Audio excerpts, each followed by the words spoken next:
at TMRO, not just TMRO underscore? Yeah, just TMRO. Yeah, at TMRO. Yep. Okay. All right.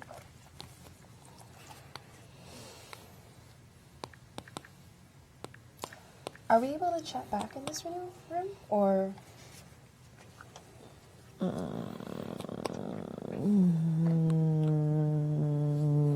No.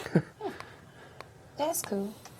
Oh, but then, I mean, Ben was mentioning he'd rather have us say things out loud anyways, right? Yeah. Okay. I'll just think it. And where should they go to see this? Are we live yet on YouTube?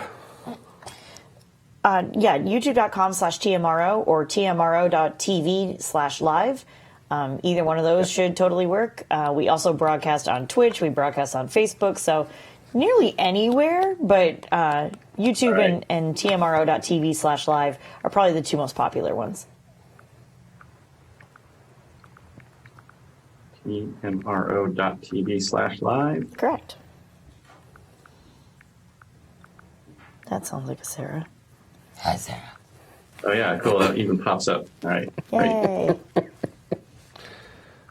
All right, it's out there in the Twitterverse. Thank you. By the way, your camera quality is exquisite. You look better on the TV than we do in person. Like the quality is insane. Well, thank you. Like I said, we tried to get this office set up to do exactly this kind of thing. So Nice. that's working out. My IT team will be ecstatic. Oh yeah, it's working. It's working. Perfect. I'm assuming that's at your office at U of A down in Tucson? Yes. Yes. Very cool. Where the magic happens. Mike, how far away from you how far away are you from that? It's about like an hour drive from Phoenix. Gotcha. It's south of Phoenix. Got ASU here, Arizona State University in Phoenix, and then the big competitor, University of Arizona, down in Tucson, not Tucson. Right. Well, the good news is Arizona State has an instrument on OSIRIS-REx, so we're really working together on this program. Yeah, that's awesome. It's not like the rivalry between the Wildcats and the Sun Devils. The science departments definitely cooperate and collaborate. And I'm very happy to see that. That's right. That's right. I'm gonna have to make the trip down there sometime. Oh, awesome! Nice. I'm gonna have to come down there sometime. Juggling lessons, you can always email us as well, Benjamin at TMRO.TV or Carrie-Ann. It's actually Cariann. I noticed you added a couple extra letters there. Add a space. I try to be as efficient as I can with my name. Cariann at TMRO.TV as well. Ben he's running off of 2 hours of sleep. So after the show, we're going to do the regular after show things that we normally do. But after that, I'm going to try to get him to sleep as quickly as possible. So the meeting is not a bad idea in any way, shape, or form. However, today just logistically is probably not going to be amazing. But always feel free to email us at any time. Sean Divine. Divine. Ben is here. He's just not like here. He's a little bit over there in the control room, and he's in engineering. Is that what we're calling that room? I don't remember anymore. The closet. We're just gonna say that. Cave. Yeah. The Ben Cave. Yeah. Yeah. So there's that. Ben's here. Just had some work to do overnight. And it took way longer than initially anticipated. A certain spacecraft was docking to a certain space station early in the morning. Right. By the way, Dante, when we go through the news, first off, before we get into the interview, we'll go through our launch minute, talking about the weekly launches that occurred. And then we'll have a couple of conversations about some different news that we have collected, which we'll go through and discuss here in just a moment. But at any point when we're discussing these different conversations about news stories, if you want to jump in, feel free to do so. You're not required to do so, but if there is anything that you would like to weigh in on, you are more than welcome to do so. Okay, great. Yay. By the way, so shall we go through and everyone and just do a quick discussion about what we're going to talk about so that we're all prepared? I mean, we're going to be doing it in a minute live anyway. Yeah. Well, okay. I guess we'll just go into it. Oh, wow. Here we go, cold. Just... My favorite temperature. It's definitely chilly in here, though. It is a little nippy. Yeah. Had to wear a sweater today because it's so cold in there. Oh, Mini Stoge, how you make me laugh. And yes, I realize that was a direct message just to me. Oh, I was like, I On don't my see watch. her. Is this not updating? What's great is that she's tired, and so she's saying funny things that only go to my watch. Aww. And it makes me laugh nonetheless. P.S. We did not get a Christmas tree because I don't have a Stoge to watch over it. FYI. Why do you need a Stoge to watch over it? Because otherwise it's going to die like everything else that I touch. Oh, no. Just get an not sure if artificial you've noticed. Christmas tree. No, apparently that's not an acceptable answer. Who says this isn't an acceptable answer? My two roommates. Aww. I know. I got my cat That's what his I first said. tree, and it's really easy. You just water it every few days with like a cap full. It's like this big. Yeah, It's a no, European it's fur or whatever. It smells delicious. just like not going to be a thing. Man. Hey, to be fair, Dariachi say you California people always complain about the temperature. I'm not complaining about the general temperature, just that typically speaking in this room, it is not nearly, it's actually colder in this room right now than the temperature outside. Yes. Yeah. Cryogenic, if I may say so And myself. that is relatively chilly. She doesn't have an excuse. She has like no body fat, which congratulations. I don't want to body shame you There's in any nothing way, to be shape. congratulated about. No, that's I'm gonna you. go cry into my coffee. No, I'm not body shaming. You work very hard to do that. I work very hard to keep a Sweet thick carbohydrate layer of tears. insulation on me. It is like a fridge in here. Sincerely, it's under 60 degrees in here Fahrenheit. I don't know what that is in Celsius. You can yell at me about that later. Google it. Dariachi cannot open a window. We are in an office building. Yeah. These windows do not open. It actually is 62 degrees in here. That is, We don't want to That is open wild. the window, otherwise we definitely will start hearing the trains going by. yeah. Right? Also, the gardeners, also our loud neighbors playing music and Damn. Aerospike, back to Playing Tropical Bloomington with you. Top 40 hits top from 40 2014. top 40 yes. Hey, So- Tropical Bloomington would be fine. I think the biggest thing to note about Californians and weather, just in generally speaking, is that Californians don't have weather. So whenever there is any at all, nobody knows how to deal with it in any way, shape, or form. It rained for 2 days earlier this week, and I legitimately overheard somebody say, if I wanted to live in Seattle, I would have moved there.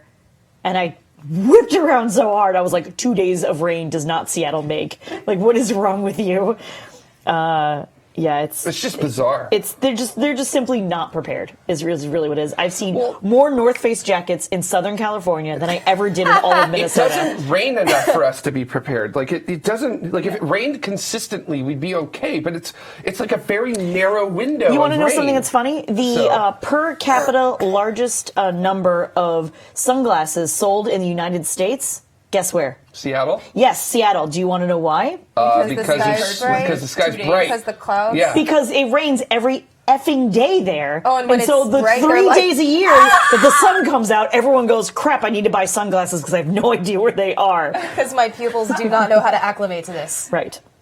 That's wow. And I've been putting a lot of thought into this, and like, okay, so puffer jackets in SoCal, it's a thing, but our temperatures in the summer are 100 degrees, and then when it drops to 60, that's a 40-degree drop. That's the same as going from 80 to 40 degrees, right? Yeah. So it's not that crazy when you look at it as the temperature change throughout the year in your region. So Sure, I'm hard on SoCal as it's well. also over 100 degrees in Minnesota, and then negative with wind chill, negative 40 degrees sometimes. That is a bigger gap.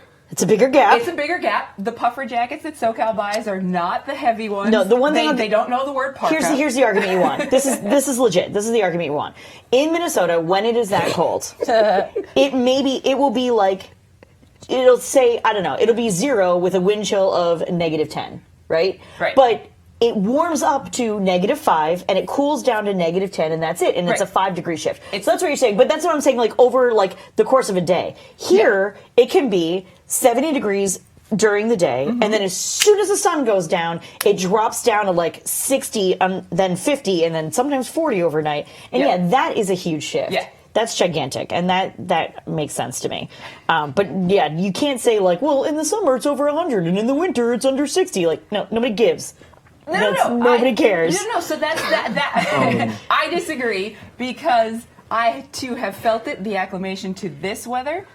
Sure, but like you don't feel. That's what I'm saying. You don't feel that 40-degree shift in a singular day. No, but you acclimate to your climate, right? So if you're here long enough, you do tend to. Like I used to be okay at 68 was my favorite temperature because I could wear just a light long sleeve shirt. That's it, right? All you need. But now I find myself needing jackets. Yeah, that's complete crap. How long have you been here? I was 7, 8 years. Weakling. Okay, cool. Got it. If I'm wearing socks, it doesn't matter how short the socks are. If I'm wearing socks, 52 is where I want it. 52 is gorgeous. It's absolutely beautiful. I can wear a short sleeve shirt, like maybe jeans, maybe shorts, but it's the socks. So see how I'm not wearing socks? So my little toes are a little chilly right now. That's what's going on. That's what's happening. So I've lived in LA all my life, so yeah. Yeah, so you have no excuse. Got it. Understood. Totally understand.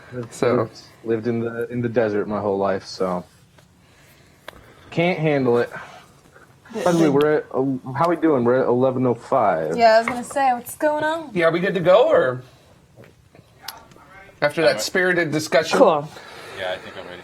All right. Okay. Neato. Oh, didn't talk. So, all right.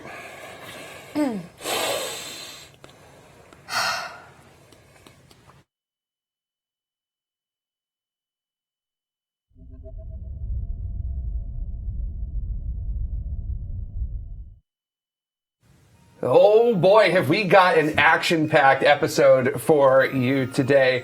Jade, what are you going to be talking about? Well, it turns out the universe might actually be a little juicier than we initially thought. All right. Sarah, what are So you going to be gross. talking about? A major advancement in exoplanet searches. Oh my goodness, and I know. Space Mike, what you going to be talking about? Well, the moon race is officially on. Rather, Russia has laid out its plans on how they're going to get to the moon by 2040 with humans. Nice. And then for our interview today, we have Dr. Dante Loretta, the principal investigator for the OSIRIS-REx mission that just arrived at asteroid Bennu, and the chief science officer for Extronaut, which is a game that you're definitely going to want to hear about. So, this is tomorrow, Orbit 11.48. Good morning. How's everything up in the sky?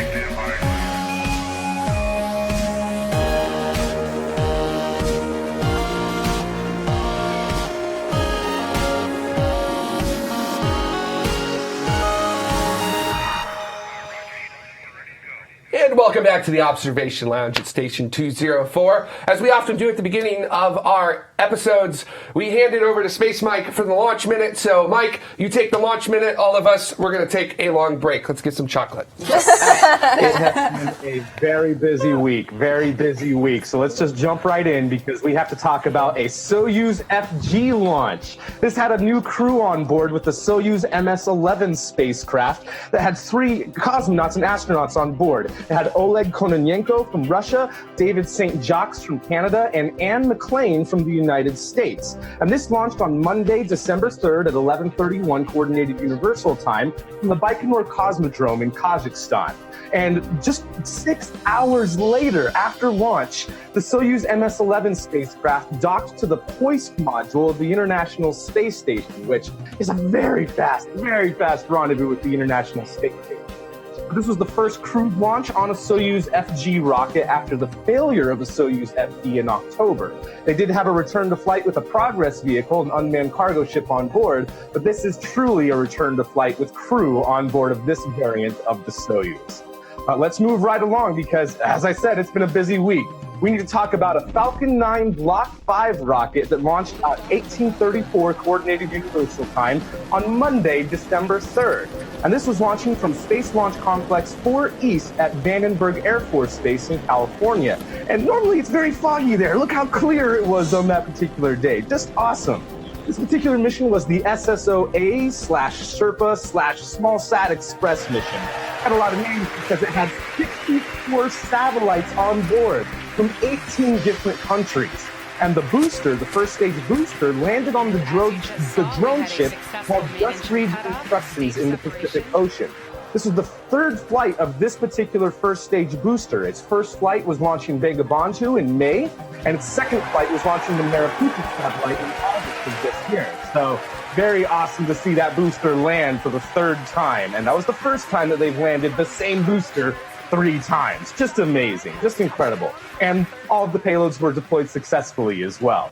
But moving right along, we have an Ariane 5 rocket, the Rumble in the Jungle. And this launched at 20:37 Coordinated Universal Time on Tuesday, December 4th, from the Ariane launch area in the Kourou Space Center in French Guiana.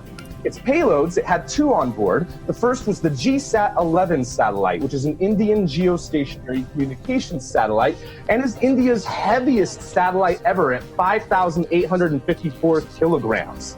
The secondary payload on board was the GeoCompSat-2A, or the Geostationary Korea Multi-Purpose Satellite. It's a weather satellite being placed into a geosynchronous orbit for South Korea, and it's mainly going to be covering all of their different weather for that area, and it's not going to be like a polar orbiting satellite since it is specifically looking at the Korean peninsula there.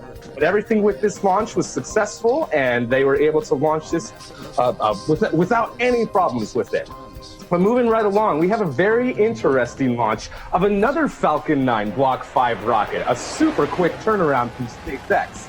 And this particular rocket launched at 18:16 Coordinated Universal Time on Wednesday, December 5th from Launch Complex 40 at Cape Canaveral, Florida. Its payload was the CRS-16 Dragon cargo spacecraft, the 16th mission for the commercial resupply services, with over 2,700 kilograms of supplies and equipment, including the JEDI experiment, or the Global Ecosystem Dynamics Investigation.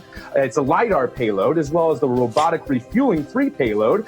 However, the booster that was supposed to land at Landing Zone 1 at land didn't quite make it because of a failure of one of the hydraulics in one of the grid fins. And so it landed in the ocean, but it floated there, and that was successful.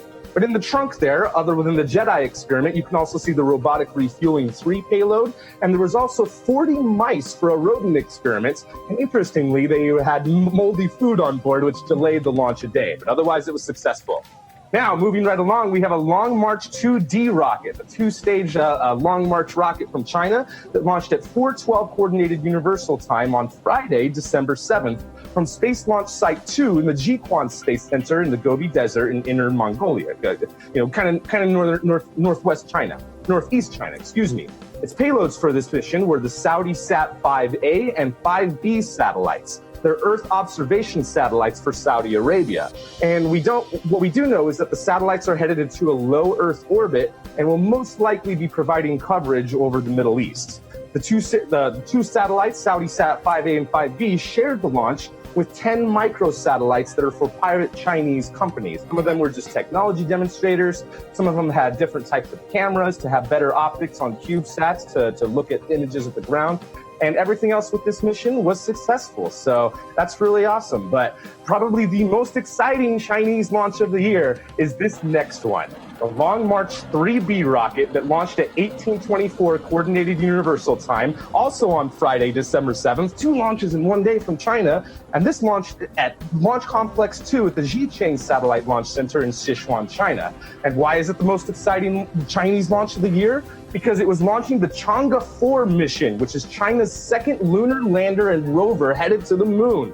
And it was built as a backup to the Chang'e 3, although this one has different science objectives. Chang'e is the name of the Chinese moon goddess, and Chang'e 4 is going to be measuring lunar surface temperatures over the duration of the mission, as well as measuring the chemical composition of lunar rocks and soils. It's also going to be studying cosmic rays and so much more.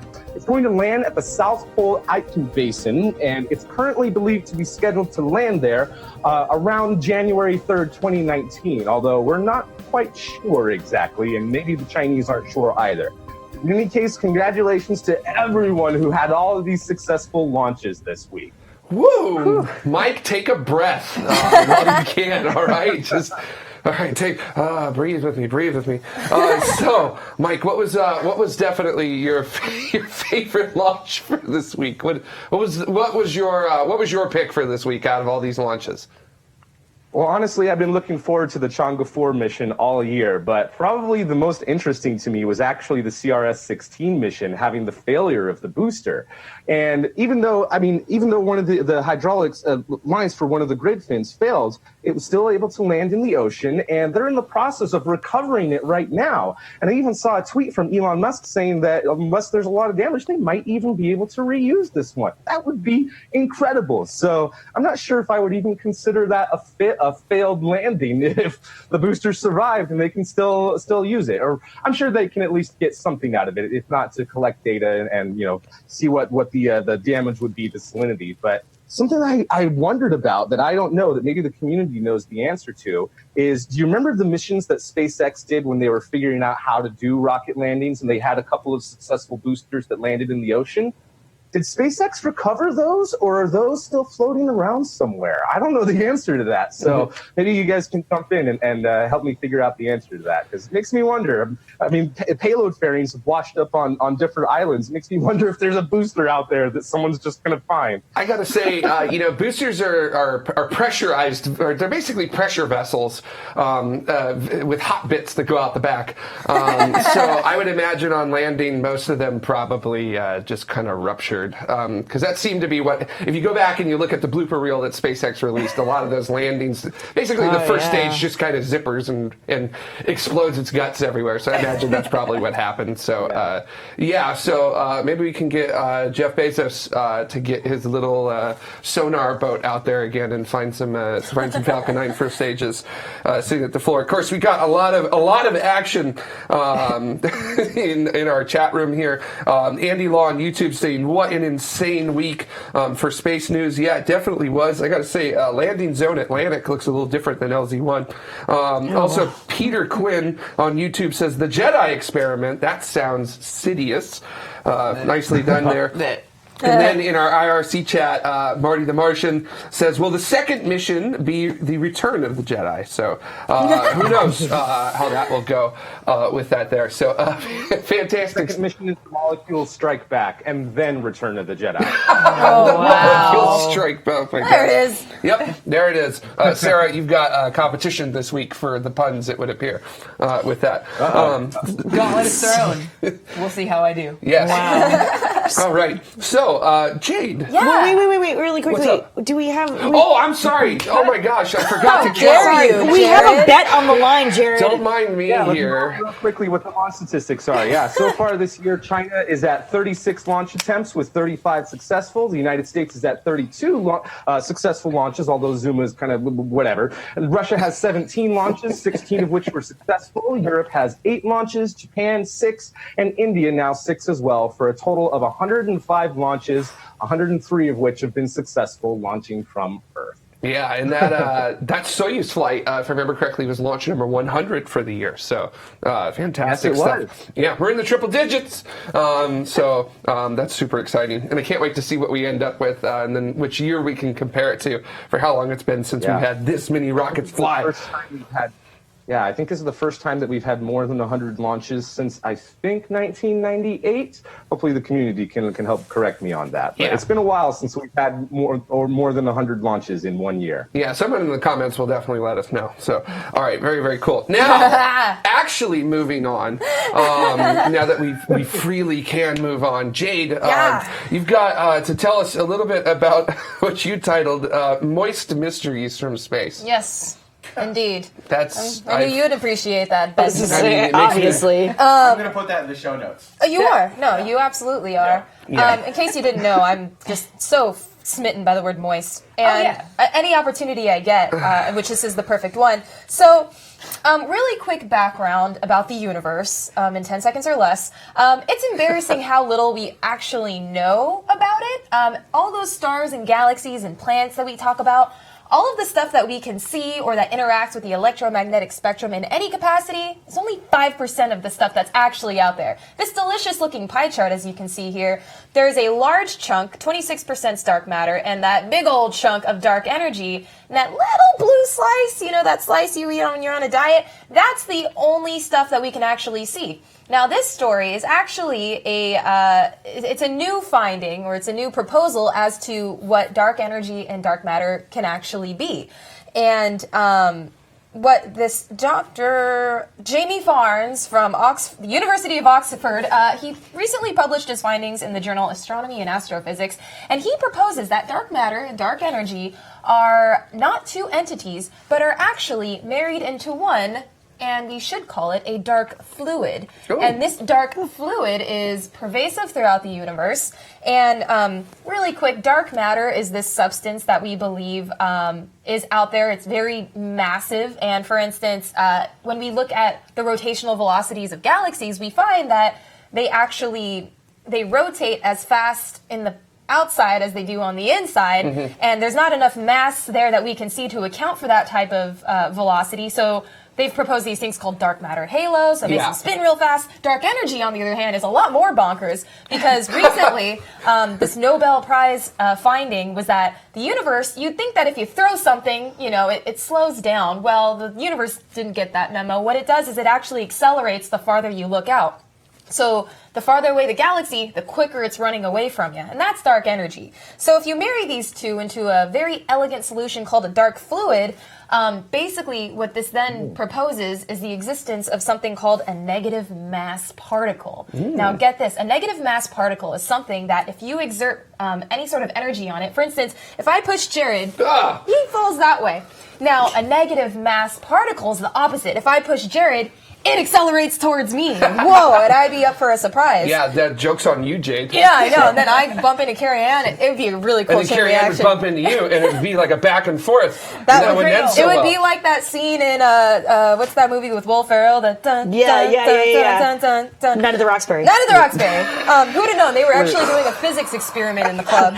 Good for something. Yeah. And so, moving on, this would actually explain pretty well some of the phenomena we see. So I had mentioned that galaxies with a consistent rotational velocity from the core to the perimeter, basically what this would help explain is that these negative mass particles would actually exert that negative, what is it even called? The non-pushy, the pushy backness onto the galaxies, and this would actually explain why galaxies don't tear themselves apart. Because at the velocity they're spinning, they should. That's like if I spin so fast my arms fall off. But galaxies' arms don't fall off. So this would actually kind of be a very elegant solution to that. And you're probably thinking, like, this is kind of cool, but, I mean, sounds like something like this might have been thought of before. You're absolutely correct. But it was thrown out because they thought, well, if this type of stuff exists, then as the universe expands, then these particles, they should dissipate, and their effects should kind of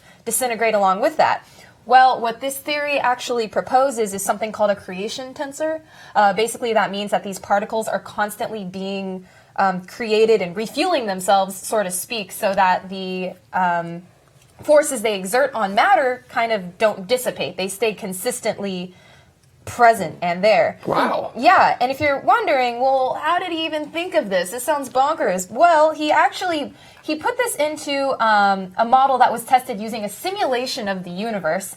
and it was able to create a virtual cosmos whose galaxy distribution was formed as expected. And although there's no explanation for the nature of these negative mass particles or where they even came from, mass in general is kind of something not completely understood in physics, and this is a key thing to remember and a key thing to keep in mind. But Dr. Farnes does truly hope that this theory or this proposal is taken seriously, and further research will be done when the Square Kilometer Array, which is the biggest telescope ever built. Yep. Radio telescope. Yeah, exactly. So very cool. Exactly. So upon its completion, he's hoping to do some more research that, if confirmed, this would be just paradigm shifting. And I love these types of stories because when you first hear about them, it's always a little far-fetched, and it's always like, it's still very theoretical, but like, it's these types of things, like for instance, like gravitational waves, like, you know, back then, like, and oh yeah, and one more thing, Einstein actually predicted something like a negative mass particle, and he proposed that in the general theory of relativity. Whoa. So, because that's where we also got gravitational waves from. Exactly, and Although, you know what? So far, Einstein's like, I mean, his whole track record of predicting correct things is... He's like 4 for 4 with a home run. Yeah, exactly. So, He is kind of an Einstein. So if we're going to put our money on it... Well done, Sarah. Yeah, and I love it too that Einstein said, gravitational waves are a thing, but we're never going to have instruments sensitive enough to actually detect them. That's ridiculous. By the way, they detected 4 more. Exactly. So it's becoming a normal thing now. And it's getting an upgrade, isn't it? The supercomputer's getting an upgrade. Yeah, they're doing that. So gravitational waves, everyday thing now. Who cares? Very cool story, Jade. We really look forward to seeing if that hypothesis either way, it's a result. So there you that go. will be very, very interesting. So in the chat room, Caleb Crow off of YouTube said, would the prevalence of negative mass particles bring us closer to stabilizing wormholes if we could create them? That is a fantastic... Holy smokes, that is beyond my understanding of Well, physics. because when you think about a wormhole and how if they did exist, then they'd be relatively unstable, no? Since...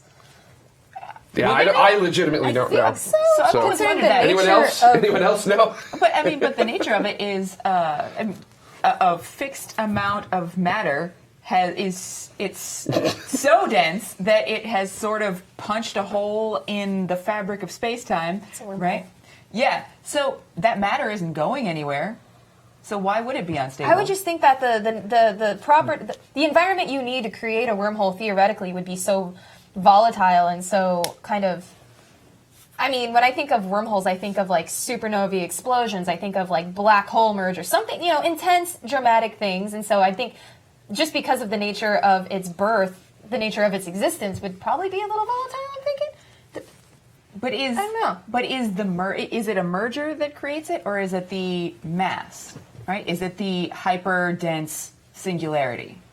Oh, I don't know. Right? I have no idea. That would be questions for future hypotheses and maths. Yeah, we got to figure that out. So, and I kind of actually want to ask Dr. Loretta here. Yes, please. I don't know if something like this is in your wheelhouse. I'm just kind of pitching it to you here real quick. But the Square Kilometer Array is a radio interferometer.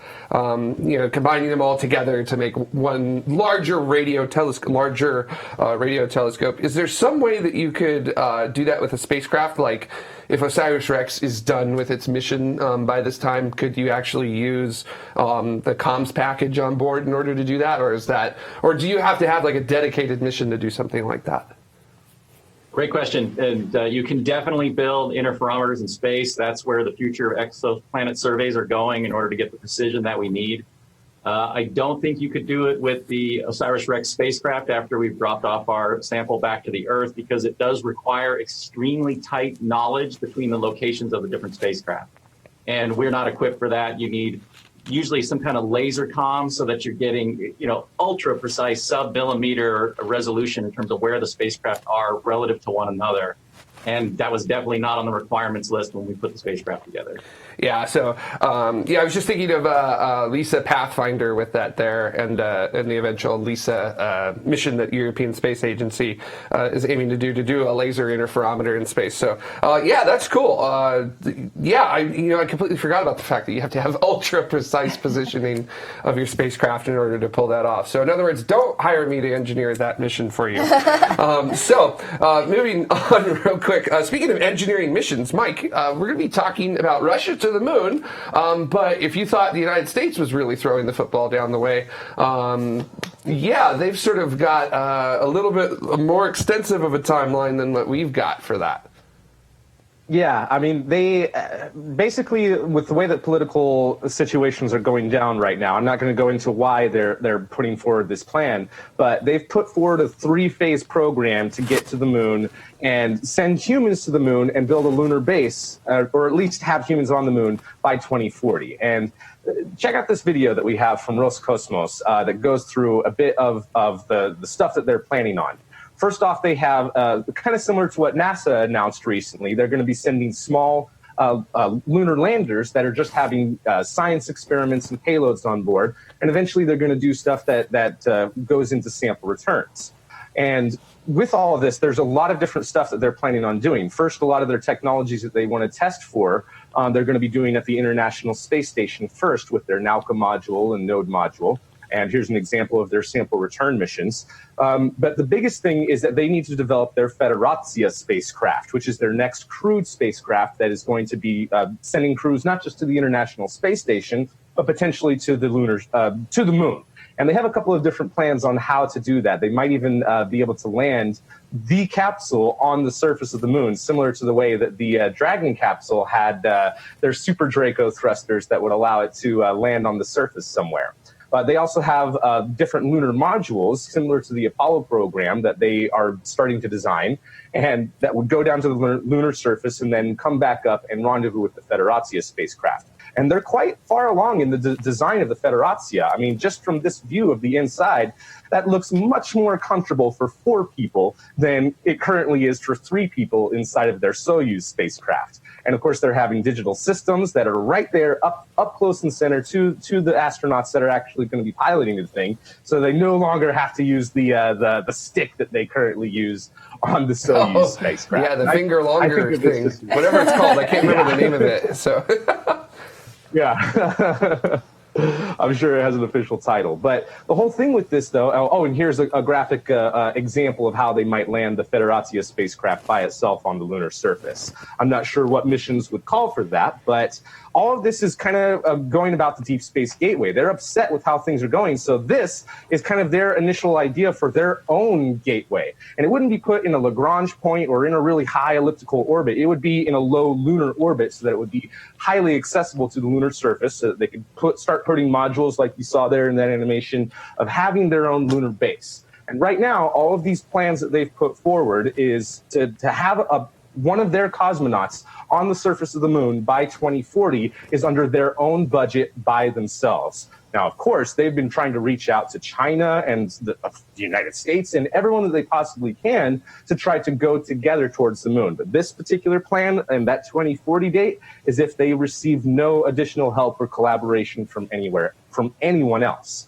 However, with all of their different partnerships with China, that timetable might be advanced up because China has very similar plans. They're not planning on building any sort of space station in orbit around the moon, but they are planning on going to the surface of the moon and building their own lunar base as well. So that might be a joint Sino-Russian project. We'll have to see for it. But I just think that this is really cool that these plans are being put forward and that even though the Russian space industry is struggling, they've put forward these ambitious goals and they're just like, whether we get help or not, this is what we're willing to provide for funding and what we hope to do by this date. So I just think that that's really cool. Yeah, and of course it always comes down to no bucks, no buck Rogers with things like that. So funding is always a difficult thing, but that doesn't mean that international partners can't bring funding to the table in order to help with missions like that. And international partnerships are really important to missions of all kinds. Like Dr. Loretta, you guys have a couple instruments on board of OSIRIS-REx that are international partners, right? Yeah, OSIRIS-REx is a great international partnership. The premier international instrument is the laser altimeter from the Canadian Space Agency. And they actually just fired and got their first data on Monday. So it's been really exciting. They've been in town here in Tucson, Arizona to see their data coming down. We work a lot with the Japanese Space Agency. They don't have an instrument, but they have their own spacecraft at an asteroid right now, the Hayabusa 2 probe. And I'm a member of that science team, and we've brought our Japanese colleagues over to become part of the OSIRIS-REx science team. So we're really looking at these as joint asteroid explorers, sharing knowledge and information, helping each other out. We like to say we're all pioneers on the asteroid frontier, and if we don't work together, then none of us will survive. We have a lot of support on the science team internationally, the French Space Agency, the United Kingdom, the Czech Republic.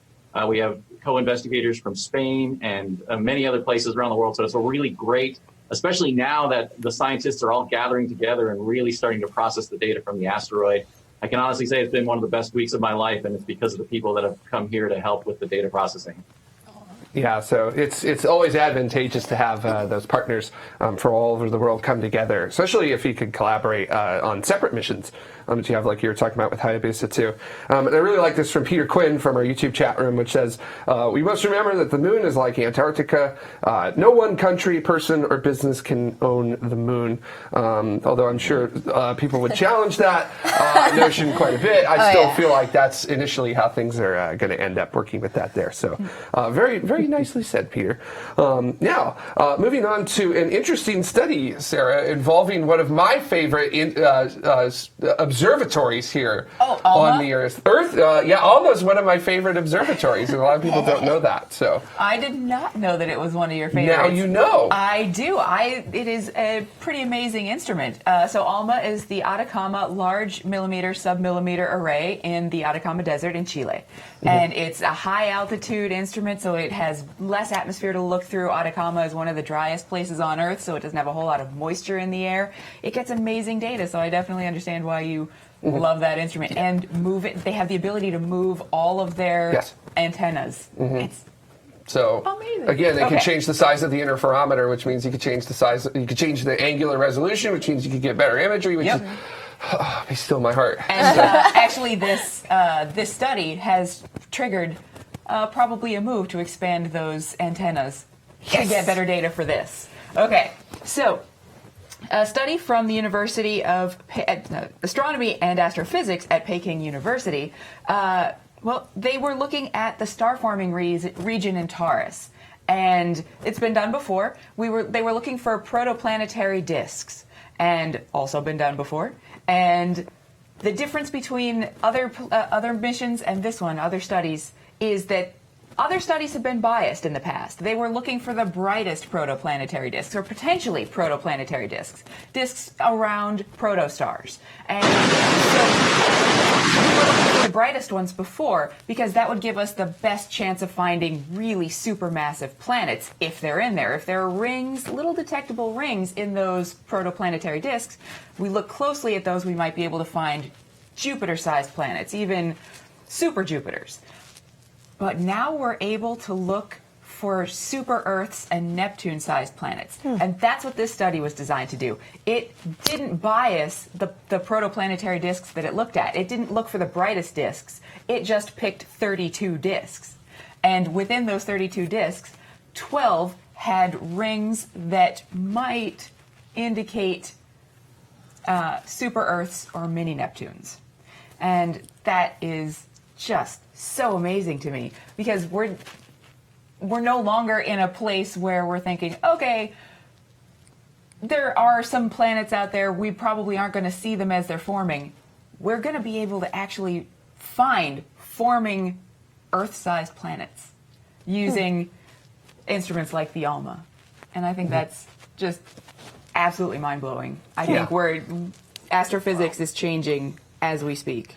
Yeah, and I was going to say, your data is only as good as your instrument coming with it, and ALMA is one of those instruments that just, it seems like every time you get a new data release from it, it's just getting better and better and better. Absolutely. And a lot of that has to do with processing the data here on the ground as well. Yeah. And we're starting to get really good at that with that. So, man, and there's just a ton of, exoplanet telescopes and instruments on big telescopes that are coming online. So, which is just ridiculous. Like, I can't even, I'm so excited about all this data. And we haven't even gotten to the James Webb yet.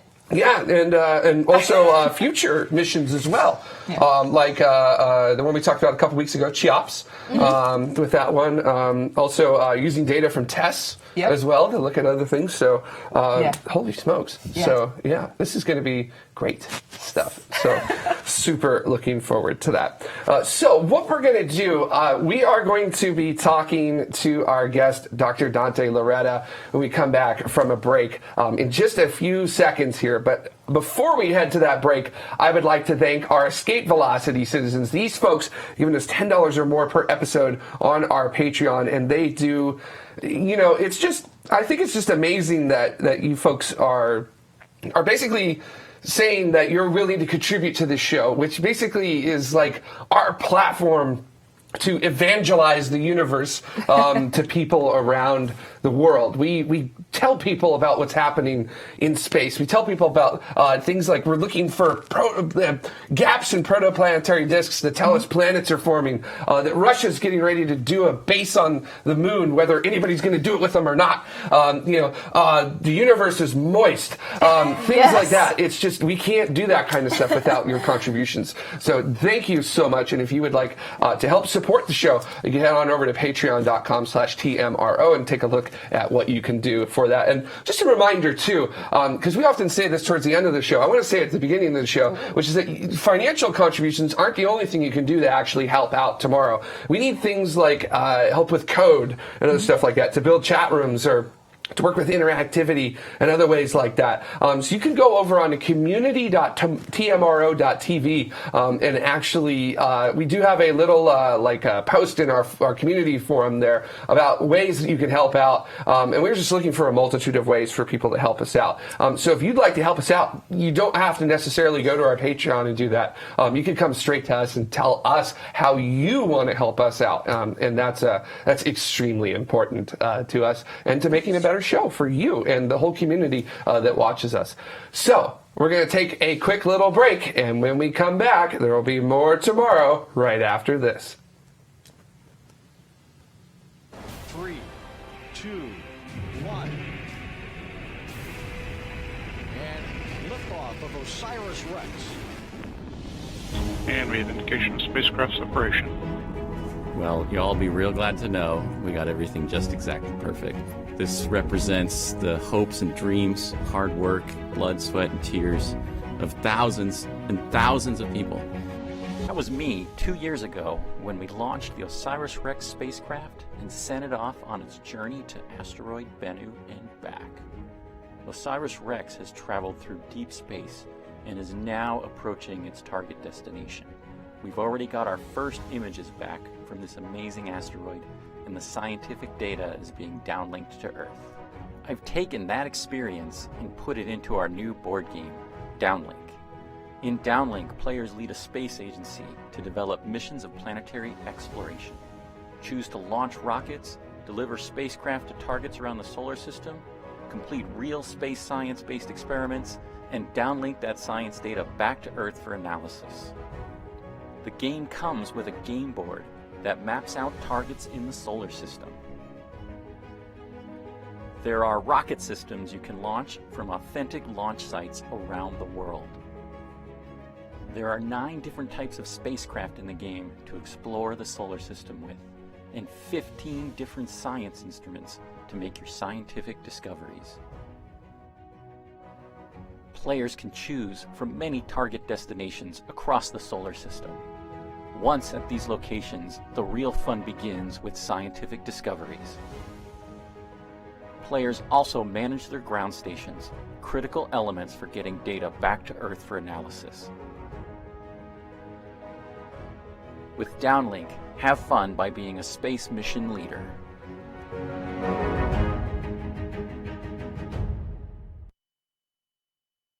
And AOS back here at the lounge at Station 204. Isn't that awesome? Yeah, that is pretty awesome, I gotta say. And speaking of awesome, that awesomeness happened because of the awesome Dr. Dante Loretta, who we've got on the show today, principal investigator for OSIRIS-REx. Yep, the head cheese on that mission. And as we just saw, the chief science officer for Extronaut as well, which we'll be talking about in just a little bit. So, Dr. Loretta, welcome to the show. Thank you. It's great to be here. All right. So just to talk a little bit, because earlier in the show you were talking about this has been one of the most exciting weeks of your life. So why? Why has it been so exciting for you? For our viewers who may not know why. So on December 3rd of 2018, we arrived at asteroid Bennu. And the first thing I did, I woke up and I said, this is a day I put on my calendar 10 years ago. Literally, I've been thinking about this week for the past decade as we convinced NASA to fund the mission, designed the spacecraft, built it, tested it, launched it, sent it on that over 2-year journey through the solar system. This week, the data started coming down in spades, and the science team descended upon Tucson. We have this big bullpen area where everybody is looking at the images. We're looking at the geology, the spectroscopy, understanding the geophysics of what's going on the asteroid. And it's a dream come true. I mean, it's a scientist's Christmas and birthday and anniversary all rolled into one. Everything is happening. It's all going really well. Everything is working the way it's supposed to work. And we have definitely picked the right asteroid. And this team is super excited to go on the journey of exploration that we get for the next year of Bennu. Now, I'm sort of noticing sort of a theme, because we've had a couple principal investigators on tomorrow during Orbit 11. Like we had earlier this year, we had Alan Stern from the New Horizons mission, and then we also had Bruce Bennert from the InSight mission as well. And all of them talk about the fact that these missions start way before even the design work begins on these spacecraft.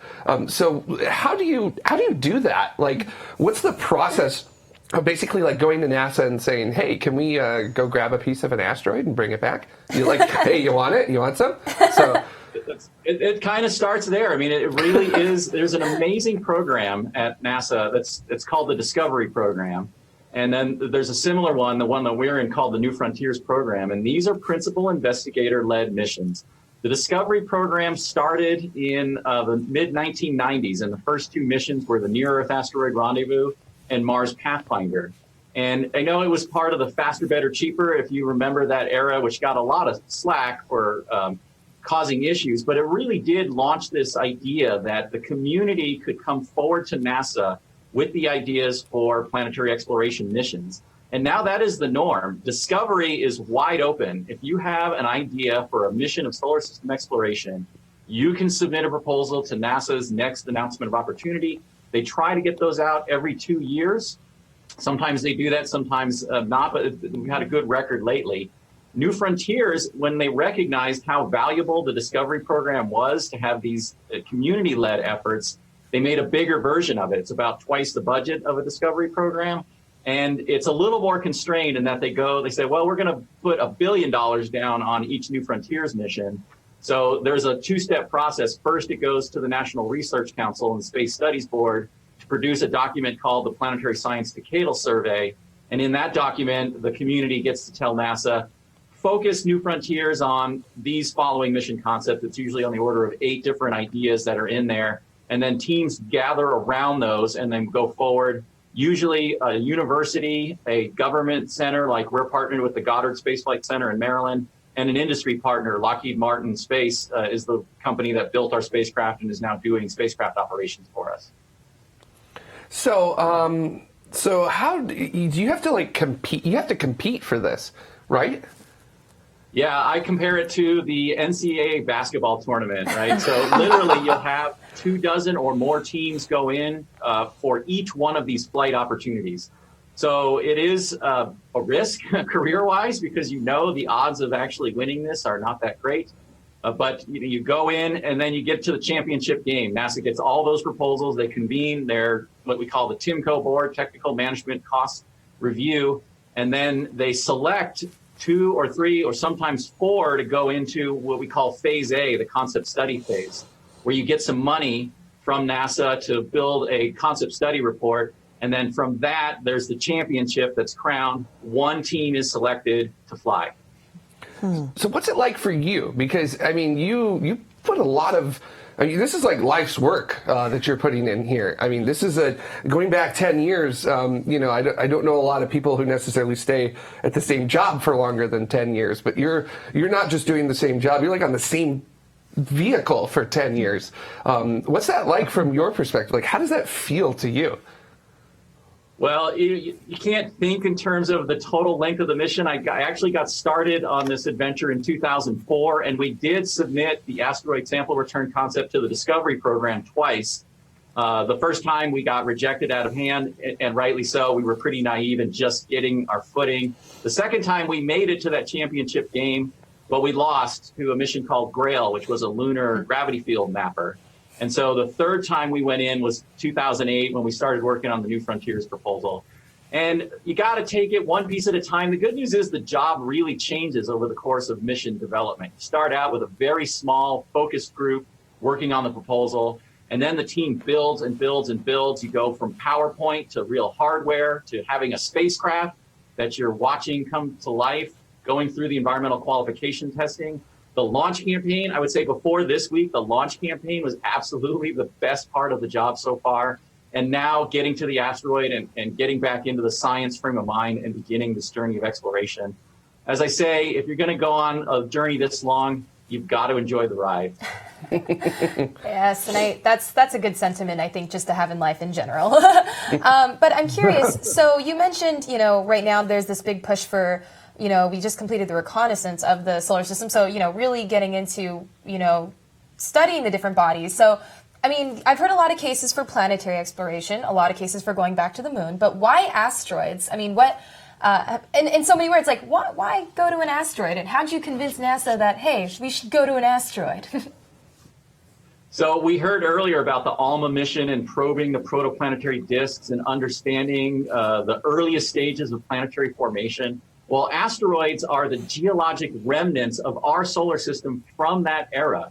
So when you think about geologists, right, they put together the timeline of Earth history, and they start out with the rocks that are forming today or the sediments that are forming today, and then you go back in time down to those deeper and deeper layers, and you're understanding the evolution of the Earth. Well, if you want to understand what happened before the Earth formed and how planets formed, and particular interest of mine is how life originated, you got to go back and understand the building blocks of those planets. They're not preserved on the Earth. The Earth has been very geologically active for 4.5 billion years. They're not preserved on the Moon, although the Moon does preserve an earlier era of solar system history from the dawn of the formation of the Earth-Moon system. But the meteorites and the asteroids, which meteorites are samples of, those are the oldest rocks in the solar system. Literally, the very first solid material that formed, that went on to grow into planets, is recorded and preserved in these samples. So from a scientific perspective, you want to understand the planetary formation process. These are the samples you want in your laboratory. But you know, the tagline for OSIRIS-REx is exploring our past and securing our future. And asteroids, I think, play a large role in the future of space exploration as well. I've gotten very excited about the emergence of asteroid mining as a legitimate business enterprise. When I wrote the name OSIRIS-REx down, I put in there the acronym resource identification. And I thought, I'm just going to let my sci-fi geek flag fly. But now that we're there, we have companies that are contacting us, wanting to understand what the implications of our technology and our data are for asteroid mining. And I think the best commodity is the water. Jade, and I know you like moist things. Well, I think a lot of these asteroids are moist, and we're going to be able to extract that water and use it as rocket fuel to further destinations in the solar system. And then finally, we worry about asteroids impacting the Earth. Our target asteroid, Bennu, is one of the most potentially hazardous asteroids. The good news is if there's going to be an impact of Bennu and the Earth, it's going to happen in about the 2150 to 2180 timeline. But I look at what we're doing as the gift to the future. If the people of that era on Earth need to come up with an impact deflection mission, they're going to want to know everything we learned about this asteroid or similar asteroids in order to make that happen. Wow. I mean, Now my question is, how come we didn't go sooner? That's Mine too. Trust me. compelling. My gosh, thank you so much. So we've got a question from our chat room here from Space Mogul, which is asking, what were the biggest challenges with the OSIRIS-REx mission? Definitely the biggest challenge is getting the sample off the asteroid surface. And as we designed the mission and we started to simulate spacecraft operations, we were working with teams that had done the Phoenix Mars lander. We had also worked with teams that had done Mars Reconnaissance Orbiter, MAVEN, and Juno. Those were our spacecraft heritage line. And then from the Goddard Space Flight Center, we had a lot of Earth orbiting expertise.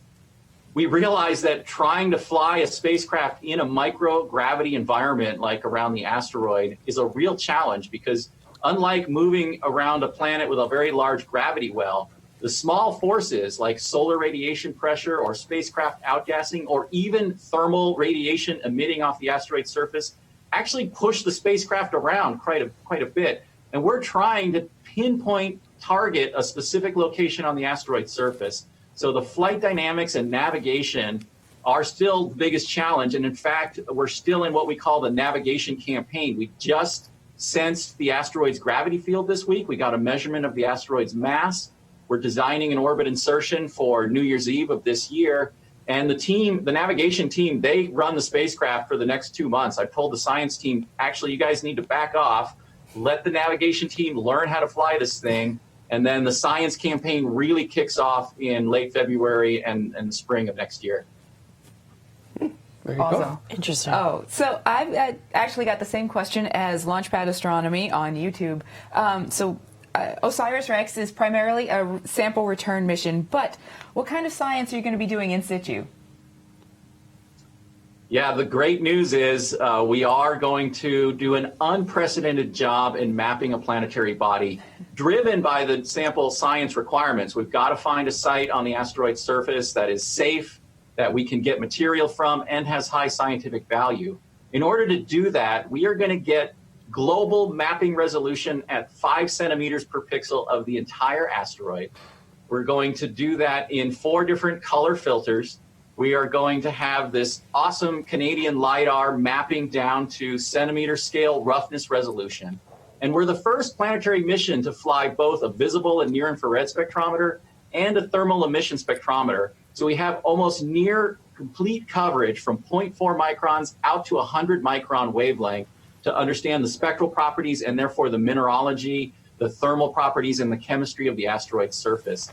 When we get down to characterizing the site on the surface where we think we're going to get the sample from, we'll be getting images at 3 millimeters per pixel resolution. We will have never had data from an asteroid surface of this fidelity and this comprehensive. We are taking our time. We are going to spend all of 2019 mapping this asteroid, analyzing the surface. We don't expect to go get that sample until July of 2020. Wow. That actually brings up a good question that Johnny Spacer had in our chat room that says, Bennu looks like a loose pile of rocks. What does our guest think about Bennu's composition? Well, when we chose Bennu, from a science value perspective, we really wanted something we thought was the source of the carbonaceous chondrite meteorites. And for those of you who aren't familiar with meteorite nomenclature, these are the most primitive meteorites in our collection, i.e. the oldest materials in our solar system. And they're really rich in water, especially in the form of hydrated clay minerals, and most importantly for our investigation, organic material, especially important compounds like amino acids and nucleic acids, which we think were the seeds of life that these kinds of objects delivered to the surface of the early Earth about 4 billion years ago. I think the viewer is right. We are looking at a rubble pile structure here. One of the things that we determined from the ground, we used both the Arecibo and the Goldstone planetary radio telescopes to characterize the shape of the asteroid in 1999 and 2005. And we predicted this kind of spinning top shape. And that is really strange. It's got this bulge around the equator. And we thought right away that must mean this thing is a rubble pile, that the spin of the asteroid is driving material to migrate down to the surface and build up that equatorial ridge. And we are seeing that we got that right answer with the Arecibo data and now what we're seeing in the spacecraft imagery. Interesting. Really interesting. This is a great conversation, and I know there's more like comments in the chat room. But one thing that keeps coming up is all the posters that you have in the background. Yes. Would you mind really quickly just kind of going over what you're standing in front of?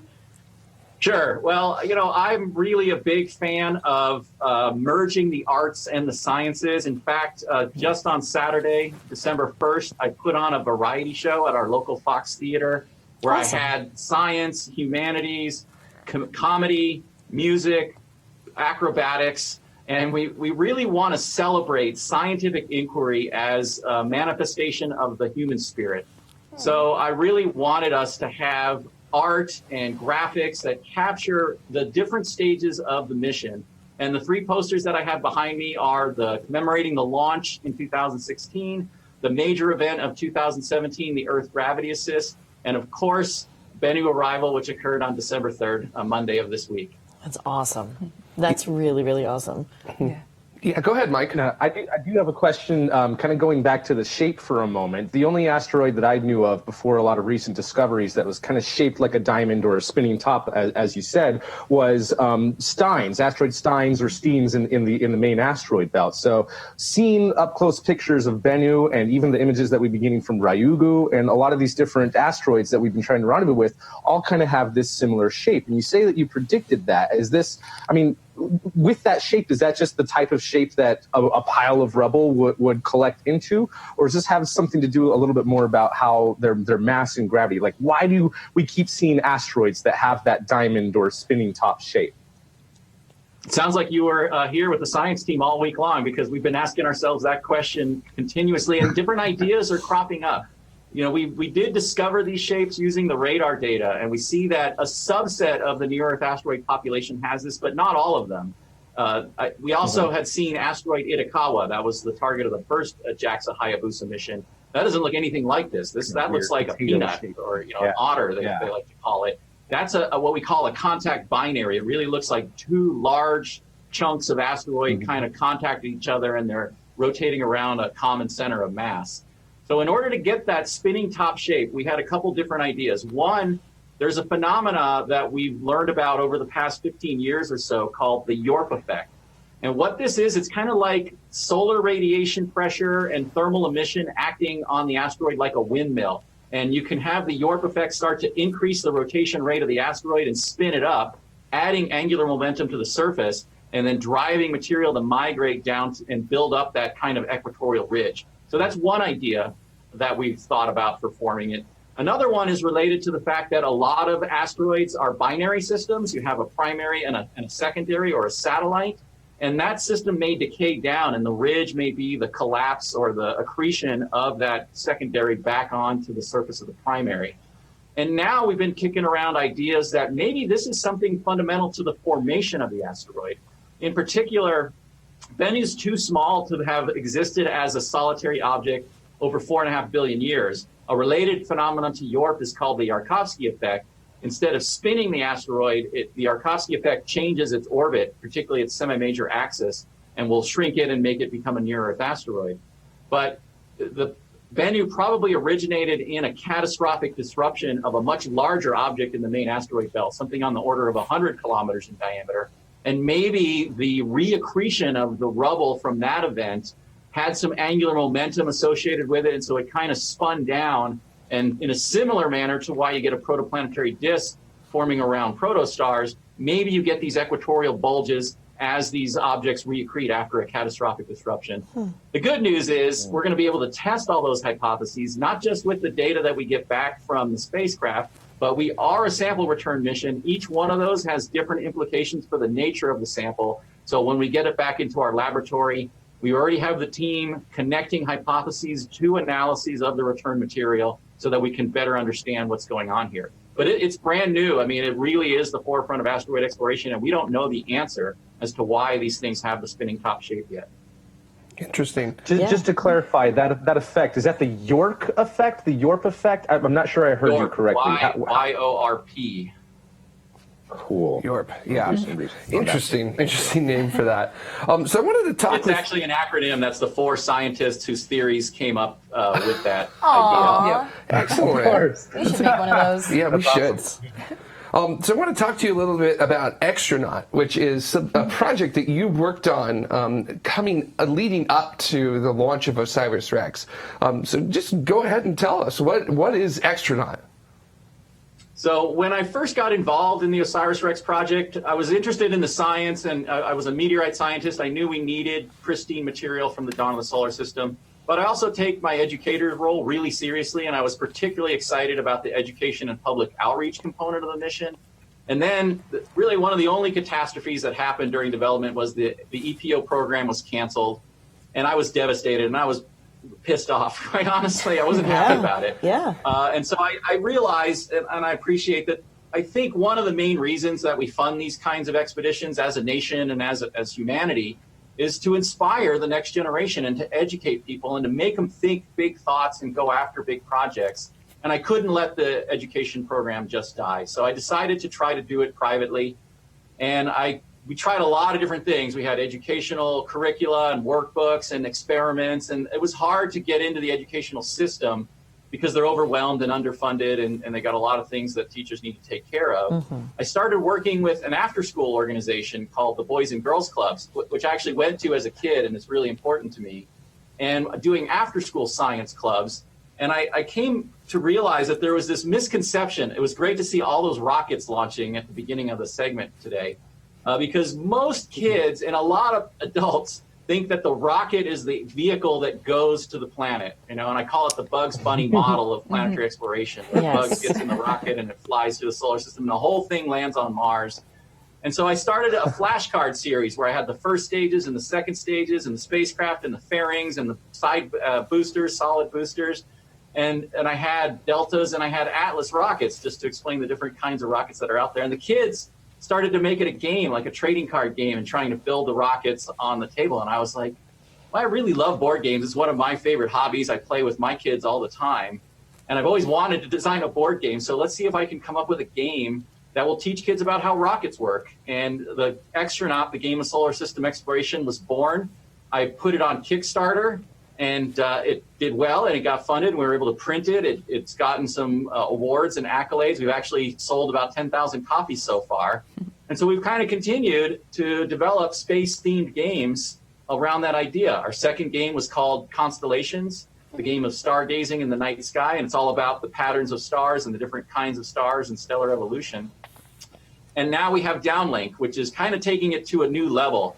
I'm really interested in the strategic board games where you've got to think about where you're applying resources, and you've got big decisions that will definitely influence how the game plays out. And so Downlink is all about not only the rockets, but the spacecraft, the science instruments, the discoveries that you make. And it's international in flair. In fact, all of the rockets that we saw launch are in the game. Most of those launch pads are in the game. We also have the JAXA Tanegashima Space Center, which I don't think we saw a launch from this week in there. So it kind of celebrates the international nature of planetary exploration, and you get to learn something along the way. That's awesome. Actually, Dariachi in our chat room says, is there any plan to put out updates for any of these games as the rockets and missions change? Which it sounds like you did kind of answer that. Are there other updates that might be coming that we don't know about quite yet? Well, I don't think I'm going to stop designing board games. You kind of get the bug, and it's actually a lot of fun. There's a lot of analogies to designing a space mission in terms of what you think you're doing at the beginning is nothing like what the end product looks like. The more you test it, the better it becomes. And it takes a community of people. You need diverse viewpoints and opinions and backgrounds in order to make the thing really work. So we have thought about an expansion for Extronaut, and that would bring rockets up to date and maybe go with some more international. Extronaut has all US-based launches only in it right now. Mm-hmm. I mentioned we sold about 10,000 copies. That's kind of a nice break point for an expansion set. You have a big enough customer base that an expansion makes business sense. And I've learned a lot about how you run a small company and challenges that go along with that. Right. That's interesting. A couple more questions kind of building off of that. Launchpad Astronomy asks, is this KSP as a board game or Kerbal Space Program? And then, again, kind of adding to that, Johnny Spacer says, have you thought about making it an online game? So first, is it Kerbal Space Program? It's related. I mean, it's got the same kinds of themes. You're putting together rockets. You're trying to land on the planets. It's competitive in nature, so you are playing against other players. in Downlink, we made this really interesting cooperative aspect of it. So a player can put an instrument on somebody else's spacecraft and actually use the spacecraft or use the instrument on their turn. So I don't believe Kerbal has that, at least when I used to play it. When I actually had to take Kerbal off my computer because I wasn't getting any work done. we hear that a lot. Yes. Yeah. My life, just because it was so much fun. What was the second question? Have you thought about making it an online game? We have. It's actually a lot more expensive. One of the great things about board games is a couple of people can do it, and then it only takes a few $100 to $1,000 to print the prototypes and test it. A computer version of that's a lot more expensive. We would definitely be interested if there was somebody that had those capabilities and was interested in partnering with us. But we're not operating at anywhere near the kind of budget levels that would allow us to go into video games right now. That's awesome. That's awesome. Personal question, if you don't mind. Personal question meaning I have a question, which is a very rare occasion for me. I'm typically just speaking on behalf of the chat room. So you were talking earlier a little bit about how you like the combination of science and art. And so it would feel to me that this creation of this game would allow you, again, to make that connection. If you can tell me, what your joy in creating this game, where that came from. Does that kind of make sense? Sure, and definitely working with the artists for the game is a lot of the fun, because you have these ideas. I'm not artistically inclined myself. I draw and I do things like that, but it doesn't look anything like what these amazing posters look like behind me. We have artists that we work with that are just amazing. And Downlink has a lot of art. Particularly our second game, Constellations, that was one where we had a lot of fun with the artwork, because we got to kind of reimagine all the different constellation characters and animals and scientific instruments that make up the night sky.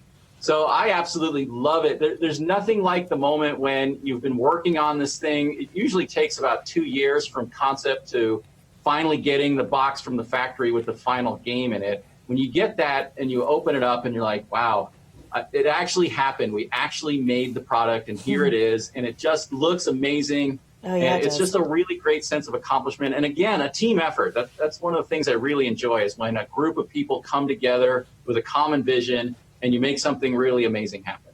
That's a great answer. Yeah. Actually, a question that came out of the chat room, kind of based off of you talking about this, says, sounds like our guest should be in the running for the Dear Moon project, and would you go? So remind me what Dear Moon is. Yeah, so Dear Moon is the project in conjunction with SpaceX. I'm not sure if I'm explaining this correctly, but that is going to go around the moon. And MZ, I forget his name. Saku Maezawa. Thank you. Maezawa. Yep, has bought the ride and all the sort of tickets on it to go around the moon on a SpaceX BFR spaceship, or whatever it is that they're calling it these days. To give artists a perspective, so that the artists then can come back down to Earth and sort of share that newfound perspective with the world. Through art, yeah. If I had the opportunity to fly around the moon, I would absolutely take it. I might have a veto from my significant other, but other than that, I'm in. Well, it's Apollo 8 style. You're definitely coming back, so that's good. Do you think? I get it. Yeah, you don't have to sell me. I'm there. I'm the same way with my significant as well. Not going without me, that's just not going to be a thing. So totally understand that. That's awesome. So go ahead, Mike. Something I have a question about is some of the competitive elements to it. Is there anything that would be almost risk-like, where I'm imagining a board with territories where you put a lander in this territory and whoever lands the most landers wins, or something like that? Yeah, the way we do that is whenever you build a rocket or a spacecraft, a connector opens up. So if you want the Falcon Heavy, which is the biggest rocket in the game, and it'll score you at least 7 points if you launch it, the game's playing to 30 points. But as soon as you play that, the connector for the spacecraft opens up, and on another player's turn, if they have a matching spacecraft, they can actually put it on your rocket. And their resource cubes are how they claim that. But then you can start to move your resources across those connectors. So if for some reason the player who had the Falcon decided they didn't want to launch that spacecraft because they were going to allow the other player to score points, the player with the spacecraft could then start sliding their resources across and actually take control of the rocket and force it to launch and score the points. So there is an element. Yeah, so this one shows you the different resource cubes and how the connectors line up on the different elements. Yeah. So you definitely are doing area control, but the area you're controlling is the hardware that's part of the mission. And that's how you score points in the game, is by getting that rocket launched or getting that spacecraft to its target or downlinking the scientific data from that scientific instrument. Wow, that is awesome. I'm thinking tomorrow game night. Yeah, that's exactly what I was thinking. Where can we get a copy of this so that we can have it tomorrow game night? So right now the game's on Kickstarter. We haven't printed it yet. We always go to Kickstarter to get the funding to pay the factory to print the game. So we are running right now through the end of the week. December 15th is the last day of the Kickstarter campaign. We definitely could use your support. In addition to the game, we put on there as an additional backer reward a set of commemorative coins for the OSIRIS-REx mission. We worked with a company called the Shire Post Mint. They've done a lot of fantasy kinds of coins like Game of Thrones and Lord of the Rings and Mistborn. And they handcraft these coins. It's an amazing process, so it's a nice keepsake for the OSIRIS-REx mission as well. And you can choose just to back at a level that gets you the coins or back at a level that gets you the game or both. And there'll be chances for add-ons after the campaign is over. So right now on Kickstarter, downlink the game of Planetary Discovery from Dante Loretta and Extronaut Enterprises. Very cool. That's Very really great. Cool. So what's next for OSIRIS-REx? Because you said that this is gonna be a couple years. So what do we have to look forward to with the mission? So right now we are doing the polar flyover. So just a couple of hours ago, we completed the third flyover of the spacecraft over the North Pole. We've got a pretty good handle on the mass of the asteroid. Next week, we'll be doing flyovers of the equator and the South Pole. And these are hyperbolic trajectories. So we're just kind of flying over, like buzzing the asteroid, getting a sense of the mass, and also getting some of our really high-resolution imagery. On December 31st, we're going to put the spacecraft into orbit. And that's where the flight dynamics team kind of makes a transition. Right now, we're navigating using radio tracking as well as star field data. So we take pictures of the stars and we can figure out where the spacecraft was pointed. That technique doesn't work when you're really up close to the asteroid because there's no stars that are visible. The whole asteroid surface is filling the field of view. So we transition over to landmark tracking. And so one of the things we're doing is we're building up a catalog of landmarks that are very precisely registered to the coordinate system of the asteroid. And the navigation team is going to transition from using star fields over to recognizing these patterns of landmarks and using that for the spacecraft, what we call the ephemeris update to where it was the spacecraft and predicting where the spacecraft's going over the next 24 to 78 hours. After they're done, and they've made that transition and they're confident in their ability to navigate the spacecraft, we begin the scientific mapping campaign of the asteroid in earnest with a phase we call detailed survey. We can actually leave orbit again. One of the great things about the microgravity environment is we're like a hummingbird. We can orbit, we can leave, we can go back, you can change the inclination, you can change the center-major axis for very little delta V expenditures on your propulsion system. So we're actually going to back off and do a whole series of north-south passes and map with our spectrometers and with our imagers and with our LiDAR, and we're going to build the ultimate global data set of the asteroid. That leads us to a down select. One of the best decisions I get to make is the primary site and the backup site on the surface where we want to get the sample from. And then we start low altitude reconnaissance passes to get that sub-centimeter data, ultimately getting final decision on where do we want to go grab that material from. Awesome. Wow. And Dr. Question Loretta, I do have real quick about the maneuvers is, are you guys going to be attempting any sort of gravity tractor maneuvers? Well, we're not doing anything that we expect to change the orbit of the asteroid, if that's what you're referring to in terms of the gravity tractor, to try to deflect Bennu or change its orbit in any way. So we're not equipped for that kind of experiment. We are measuring this Yarkovsky effect, which I mentioned is the effect of sunlight that changes the orbit of the asteroid. The only reason we can really do that is because we first pinged it with radar in 1999. We hit it again in 2005 and then in 2011. And now here we are, 2018, 2019, and 2020. So we have a 20-year baseline of orbital data on the asteroid. And that's kind of what you need in order to see a change in the orbit of the magnitude that we're expecting. Excellent. And Dr. Loretta, just want to know if you could remind us of the Kickstarter for the game. And in addition, if people would like to get more information about you, where can they go for that? So Downlink, the game of planetary discovery, is on Kickstarter right now through December 15th. We need your support to get this great game of solar system exploration out and produced. If you want to learn more about the OSIRIS-REx mission, our website is asteroidmission.org. We are also on Facebook as NASA's OSIRIS-REx mission and Twitter as OSIRIS-REx, and I'm also active on Twitter as DS Loretta.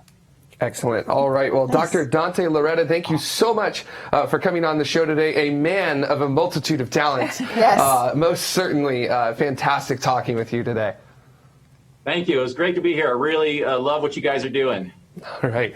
And before we head to our break, of course, we got to thank our citizens of tomorrow, our Escape Velocity citizens who get their names in the show multiple times, $10 or more per episode. So we got to give back to you a little bit. We also have our Orbital citizens as well. These folks give us anywhere from $5 to $9.99 per episode. And again, we thank you so much for helping support the show. The shows of tomorrow. We have TMRO.Space. We also have Tomorrow Science. We have some other things maybe coming around. We'll see in the future with things like that. But it's always just incredible that you folks are so willing to support us, and we're infinitely appreciative of your contributions to help make this show as awesome as we can possibly make it. So we're going to take a quick break, and then after this break, your comments from last week's show. So stay tuned. There's more tomorrow right after this.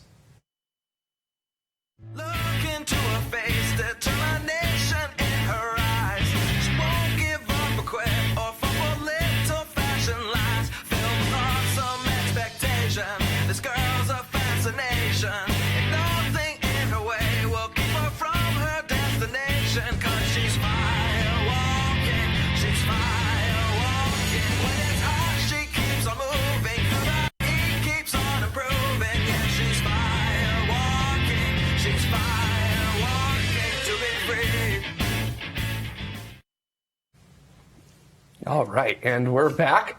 Just to let you know, in case you forgot. In case you forgot. Yeah. What am I looking at exactly? Okay, cool. So we're just going to go straight into the comments, and the first comment up is a comment that I chose coming off of YouTube. I'm so glad you're talking to this because I looked at this comment and I said, I have absolutely no idea what we're doing. What is the context here? This comment, to give you some context, is that I noted that Insight had set a record for the amount of power generated at the surface of Mars, which I said was 4,200 watts. Turns out I was wrong, and of course, if you're wrong on the show, we get corrected all the time. Our commenters are very good at correcting us, which I have zero problems about being corrected. Amazing. So zero problems. Process, is it not? Yep. Exactly.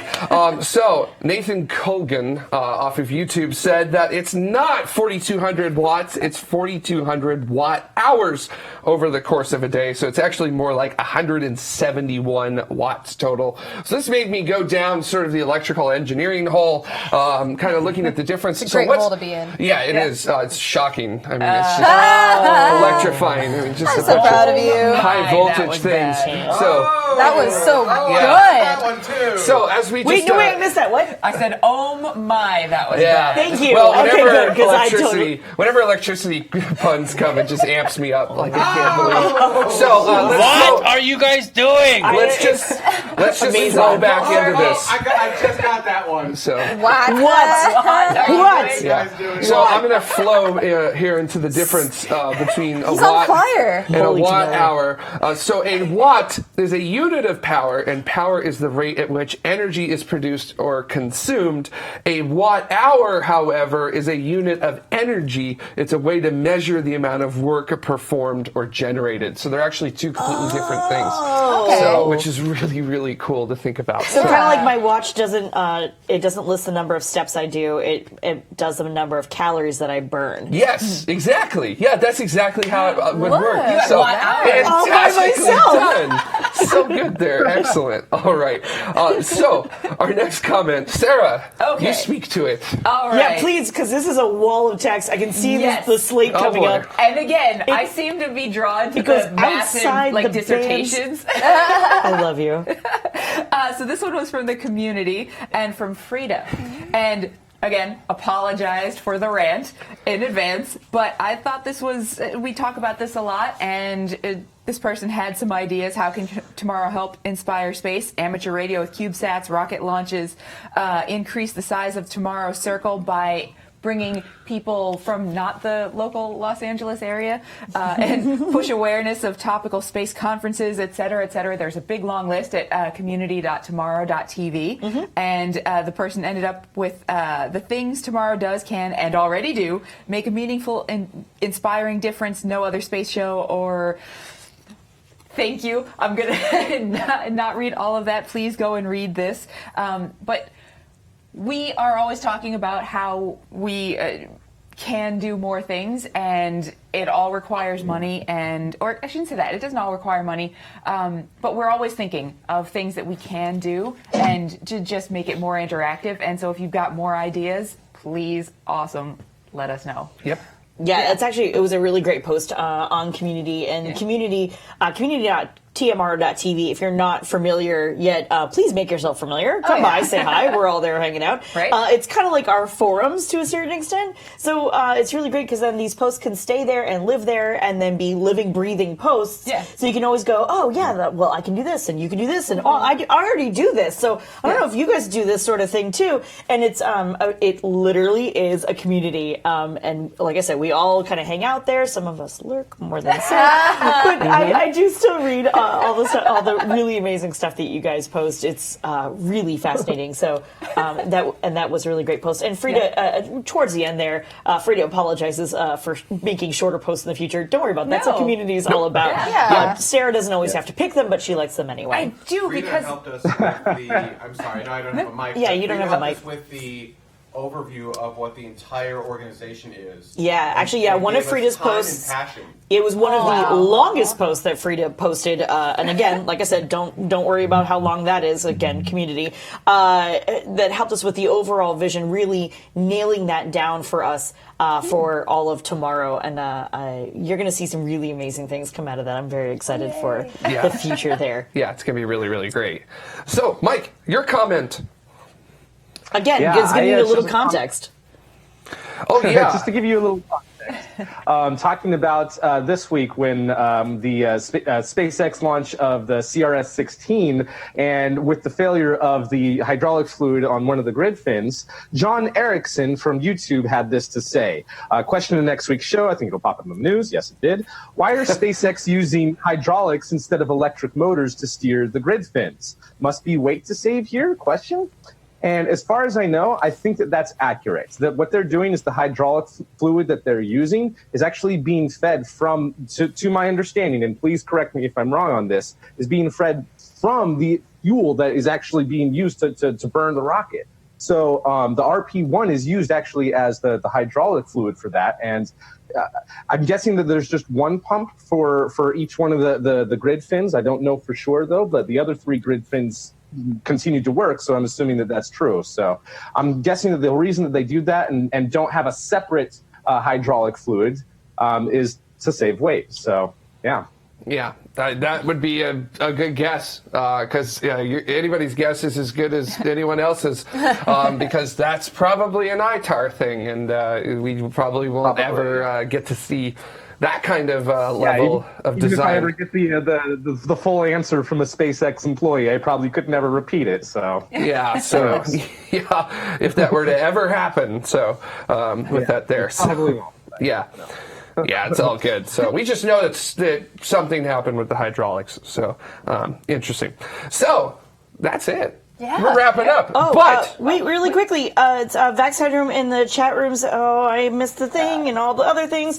Somebody can send that. Said that Tim Dow, the Everyday Astronaut, has a great video on that. Oh, so yes. I guess that's really cool. Tim Dow, the Everyday Astronaut, seems to know all of the things most of the time, and does really, really gorgeous videos anyway. Really good friend of the show. If you're not familiar, please go check that out. Anyhow, Jared. Definitely. Now we will wrap up the show.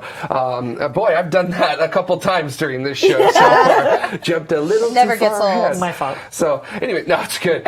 So we want to thank all of our citizens of tomorrow now, our escape velocity citizens, who we've heard how much they give us per episode earlier, and also our orbital citizens, who you've heard how much they give us earlier as well. And of course, we got to thank our suborbital citizens. These folks give us $2.50 or more per episode.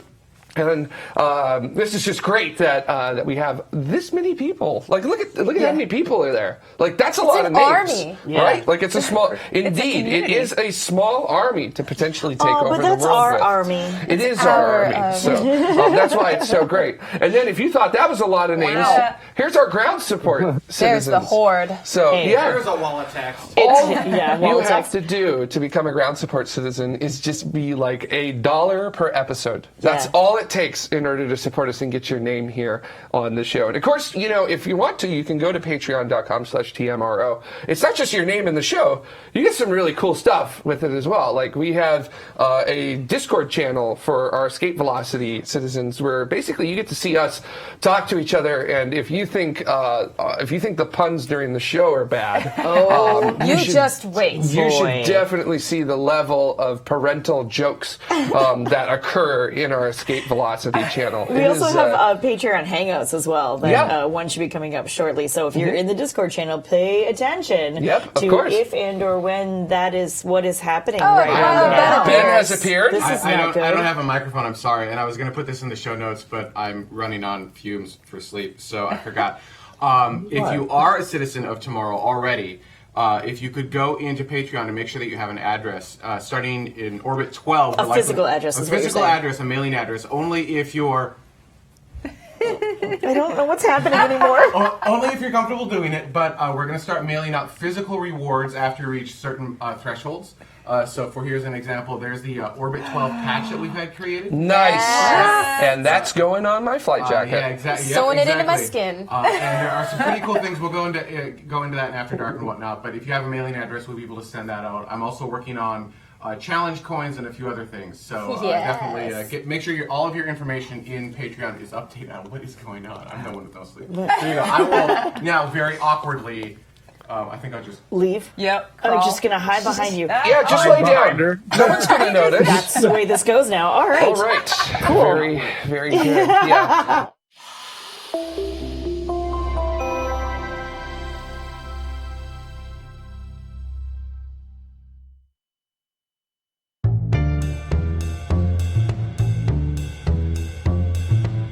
Oh my gosh. That was amazing.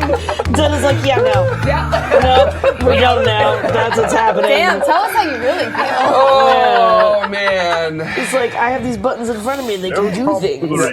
Now we know who's really in charge. By the power of Control Booth. I'm sorry, many Stones missed that. I almost passed out. I was laughing so hard at Stone, that. I know you had to work. I'm sorry you missed that. That was amazing. Oh, man. Welcome to After Dark.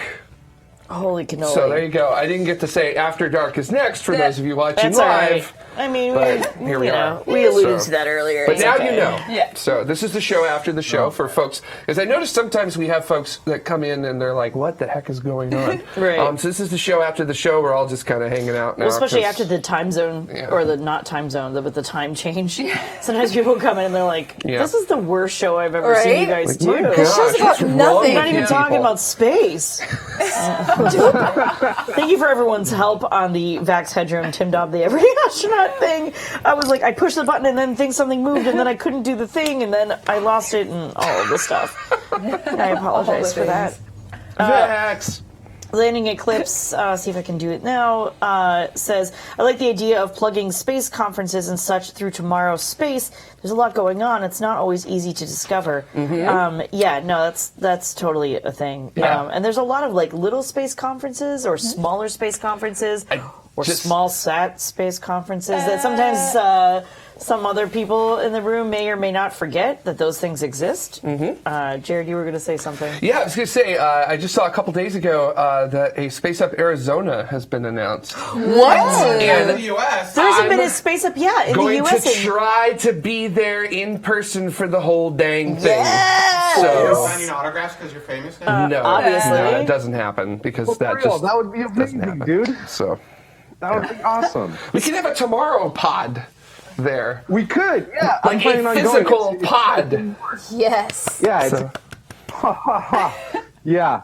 Oh man, and it's happening too. Like at the same, it's on a Saturday, and it's happening at the same time as the Tomorrow Show. If we have a show that day in March next year, and so maybe me and you, if you're there, me and you could just broadcast live right from there. We could. I could be a hologram for a day. Oh wow! Yeah. Nothing good can come from this. Everything good. Why will too much power occur? I just realized that this would spark. That would be a terrible.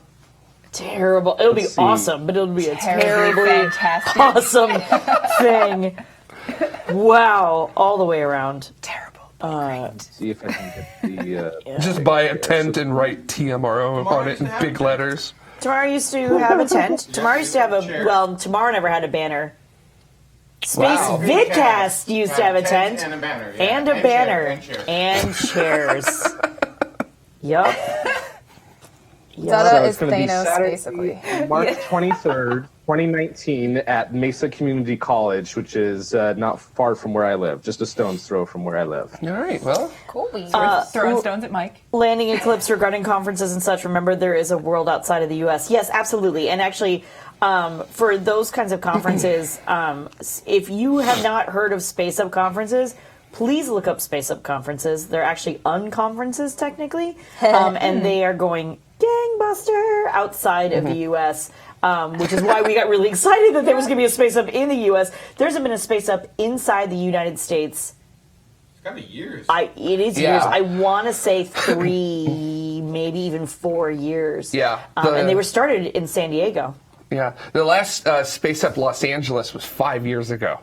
Yeah. So, and it was at Torrance Airport too, which was actually a really cool place to hold it at because the pods weren't rooms, they were hangars, and there were airplanes in the hangars. It was. That was so cool. It was also an awful venue because you couldn't hear anything. Oh. Yeah, because airplanes are loud. And then, wait, and I think it was...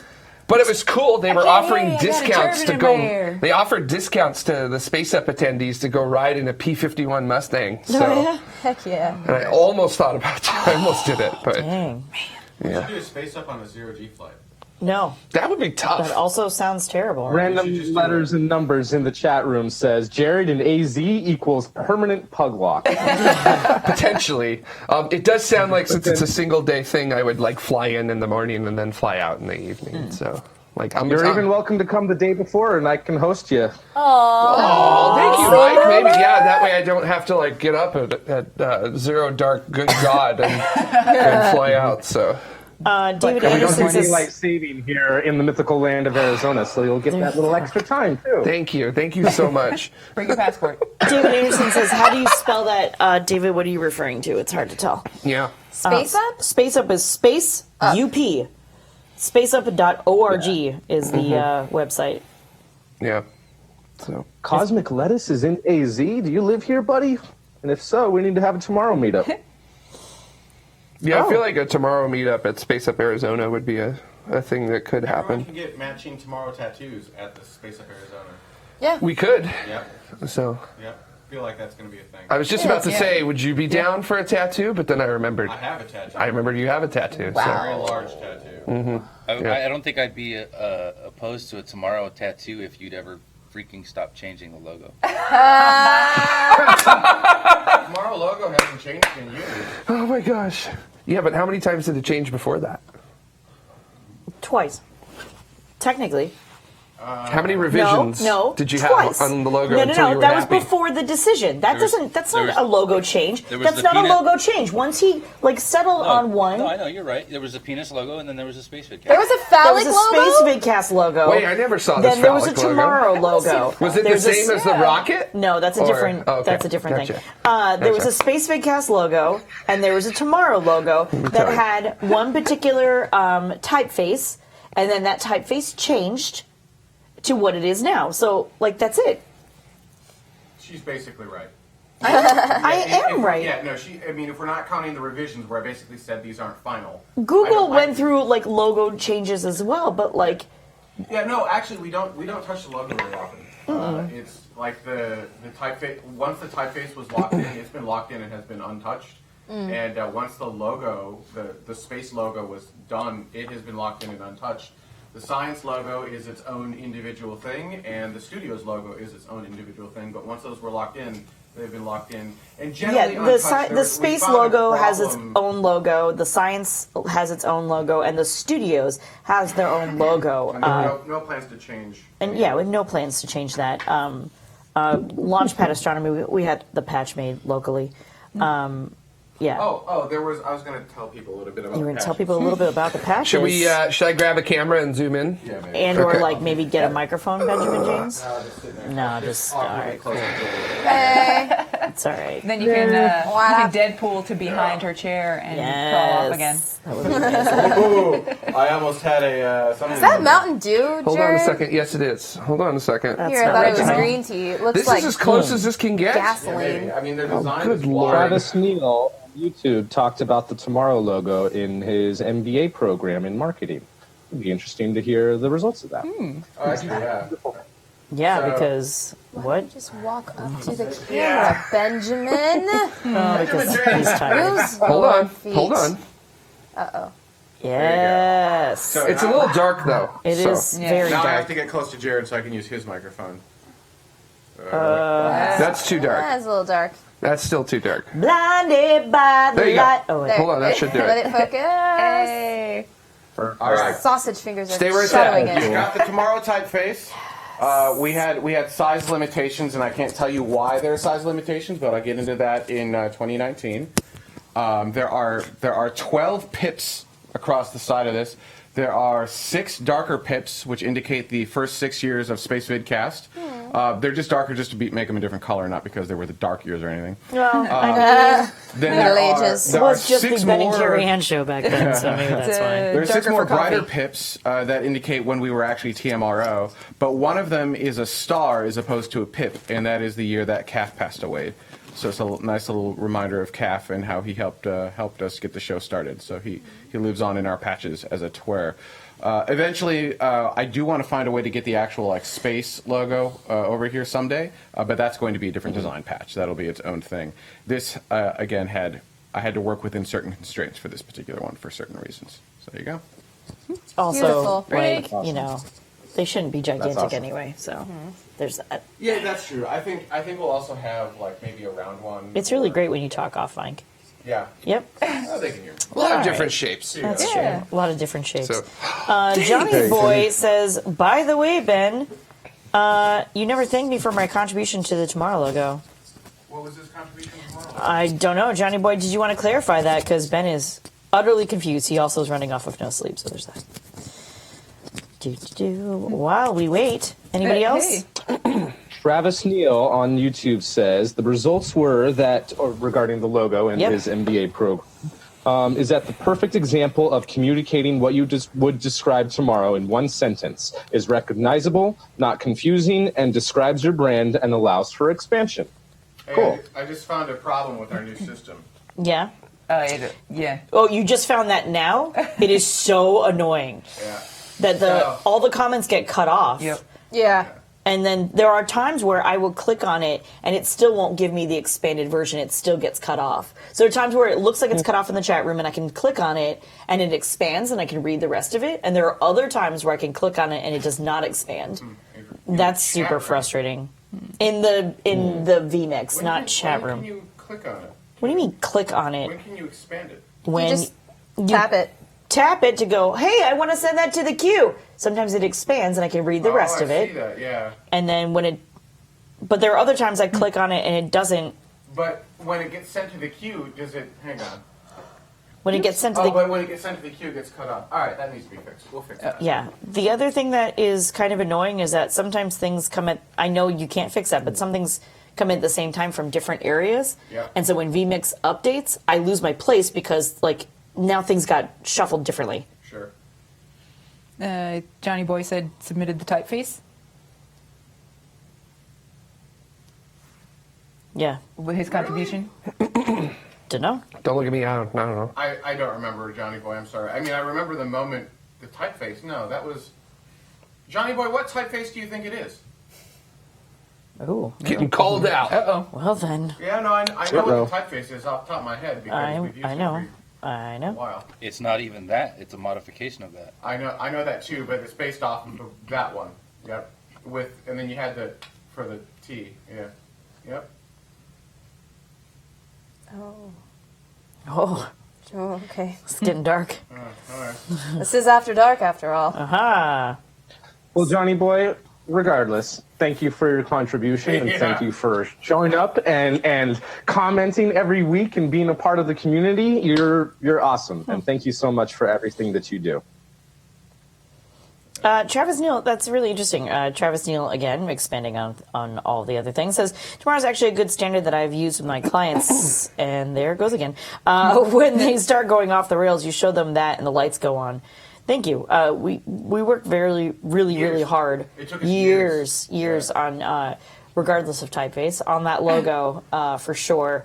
And then, which is nice because you're I don't want to say you're exactly right per se, but it has, once we nailed that down, expanding into the science logo or the studio's logo or potentially any other show's logo based off of the space logo has been much easier now that we kind of did that. At Valley sees something. Ask, are we going to ship the patch worldwide like to Denmark? Yes. If you are a patron of Tomorrow and qualify for the patch or the challenge coin or whatever else, it's worldwide. Nice. Worldwide. Wide. Prestige worldwide. Logistics. Investors? Maybe you.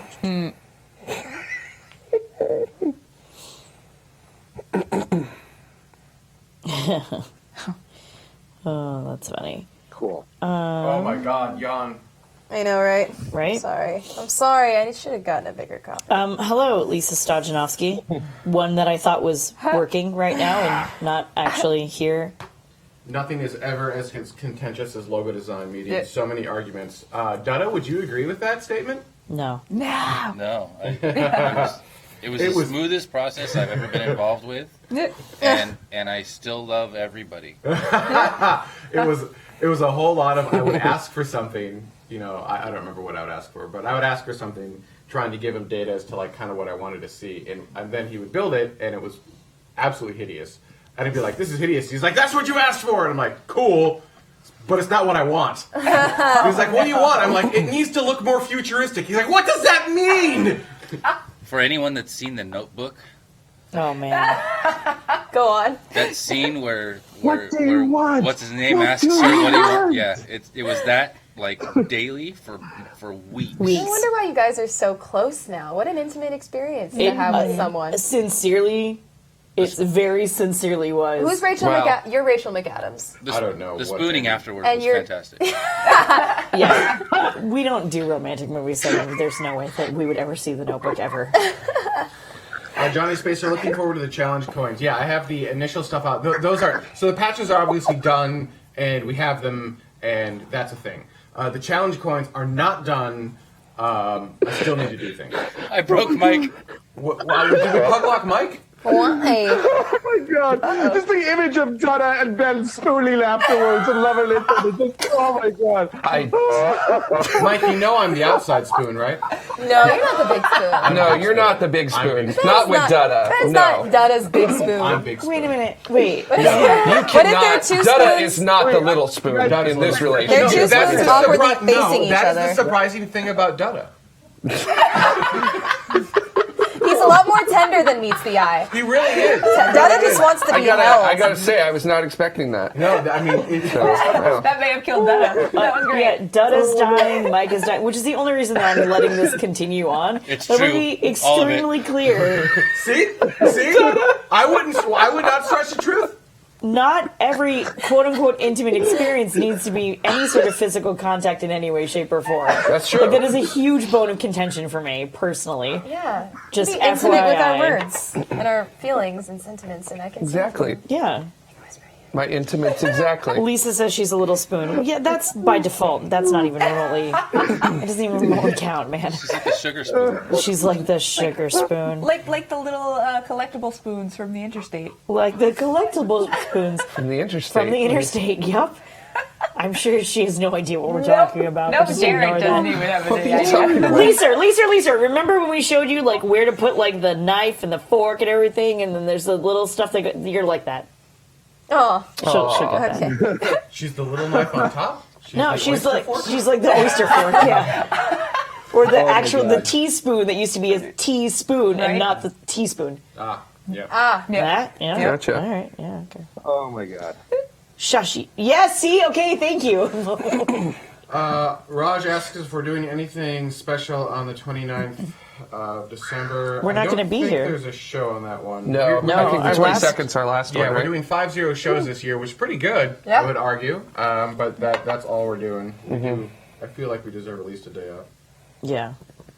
Well, I won't be here. I don't know think what I'm at a Griffith that day day, off so. means. Hey, P.S. I got an email from work the other day saying that I was over my cap of vacation hours. Oh, me too. They're like, you can't do that. They're like, you have to sell some back because you're supposed to be underneath this cap. And I was like, oh, fine. Stupid. But you don't lose them though, right? No. They get awesome. paid out. They'll just appear in my paycheck. I don't lose them.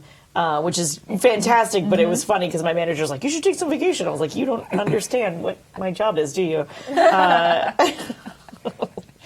The other rocket fuel. Dude, man.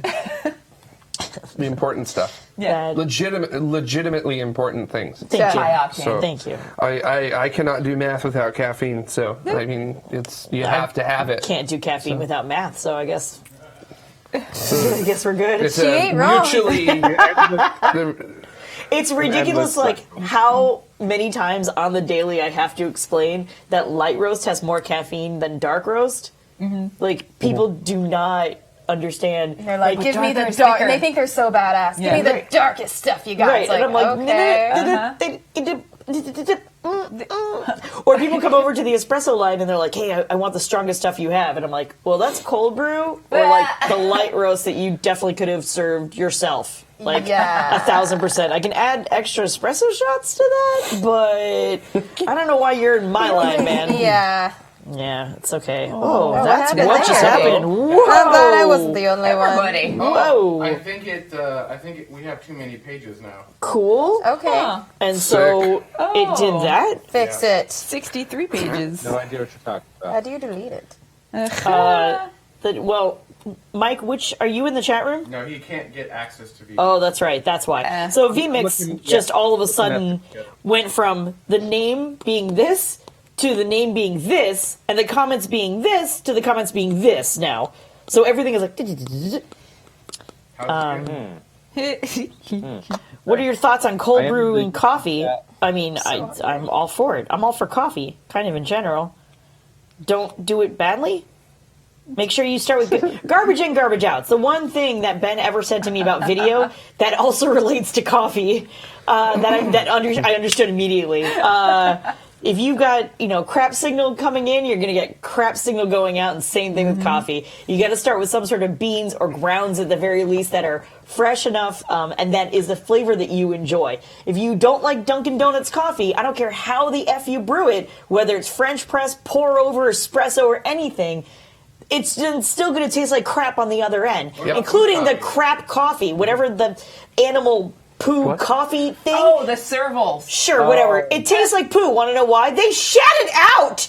I don't know anybody in the universe who's like, everyone goes, it's supposed to be like the poop smoothest coffee. coffee. Yeah. It's supposed to be so So good. made It's coffee the out of stomach poop? acid, and it tears away the something. I don't know what it is, but it's so smooth. It's a No, you're buying cleanse. into total crap. That started a bazillion years ago before everyone had access to espresso. Okay, like that's not. That it's terrible coffee. Don't do it. It just literally tastes like crap. Don't do it. Other than that, use good beans. Use some sort of, and I don't care what you consider to be good beans. Everyone's got this huge thing about like, well, the Robusta beans and then whatever. It doesn't matter to me. I don't care. If you like it, then you like it. And if so, as long as you like it and you brew it the way that you want to have it brewed, you're gonna like it on the other end. Period. And we have found Carrie-Ann's.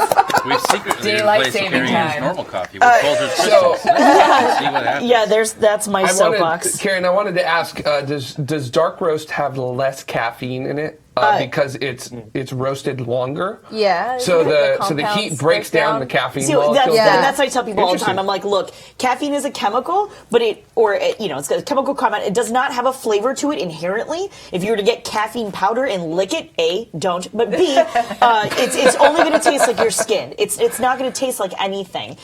So the idea that this doesn't taste like decaf is complete crap. I have no idea what people are talking about. That makes no sense unless you're using a totally different blend of beans or different roast for your decaf than you are for regular beans. But you take the exact same beans and you roast one a little bit and you roast the other one a lot bit, the heat breaks down the chemical of caffeine. So therefore, it will not be as present in the darker roast than it will be in the light roast, So guaranteed. that's why in cold brew coffee, it's basically just like a straight injection to your body. To a certain extent, you can also still take beans that are roasted a lot and still make cold brew out of that, right? So it's kind of like saying, right? I mean, I akin it more closely to wine because I think people have a better concept of wine versus beer, for instance. A lot of people still don't completely understand beers and why something is a darker ale and why something is a lighter IPA, like whatever, that kind of stuff. But, you can't take you can't take like black grapes or really dark red grapes and make like a white champagne out of it. That's not going to be a thing, right? So it depends on like what kind of beans you start with, how long you roast them, how you grind them, and how you use that grind. If you grind it for a pour over or a French press and you try to put that through your espresso machine, it's going to be complete crap. The grind is not correct for that sort of process.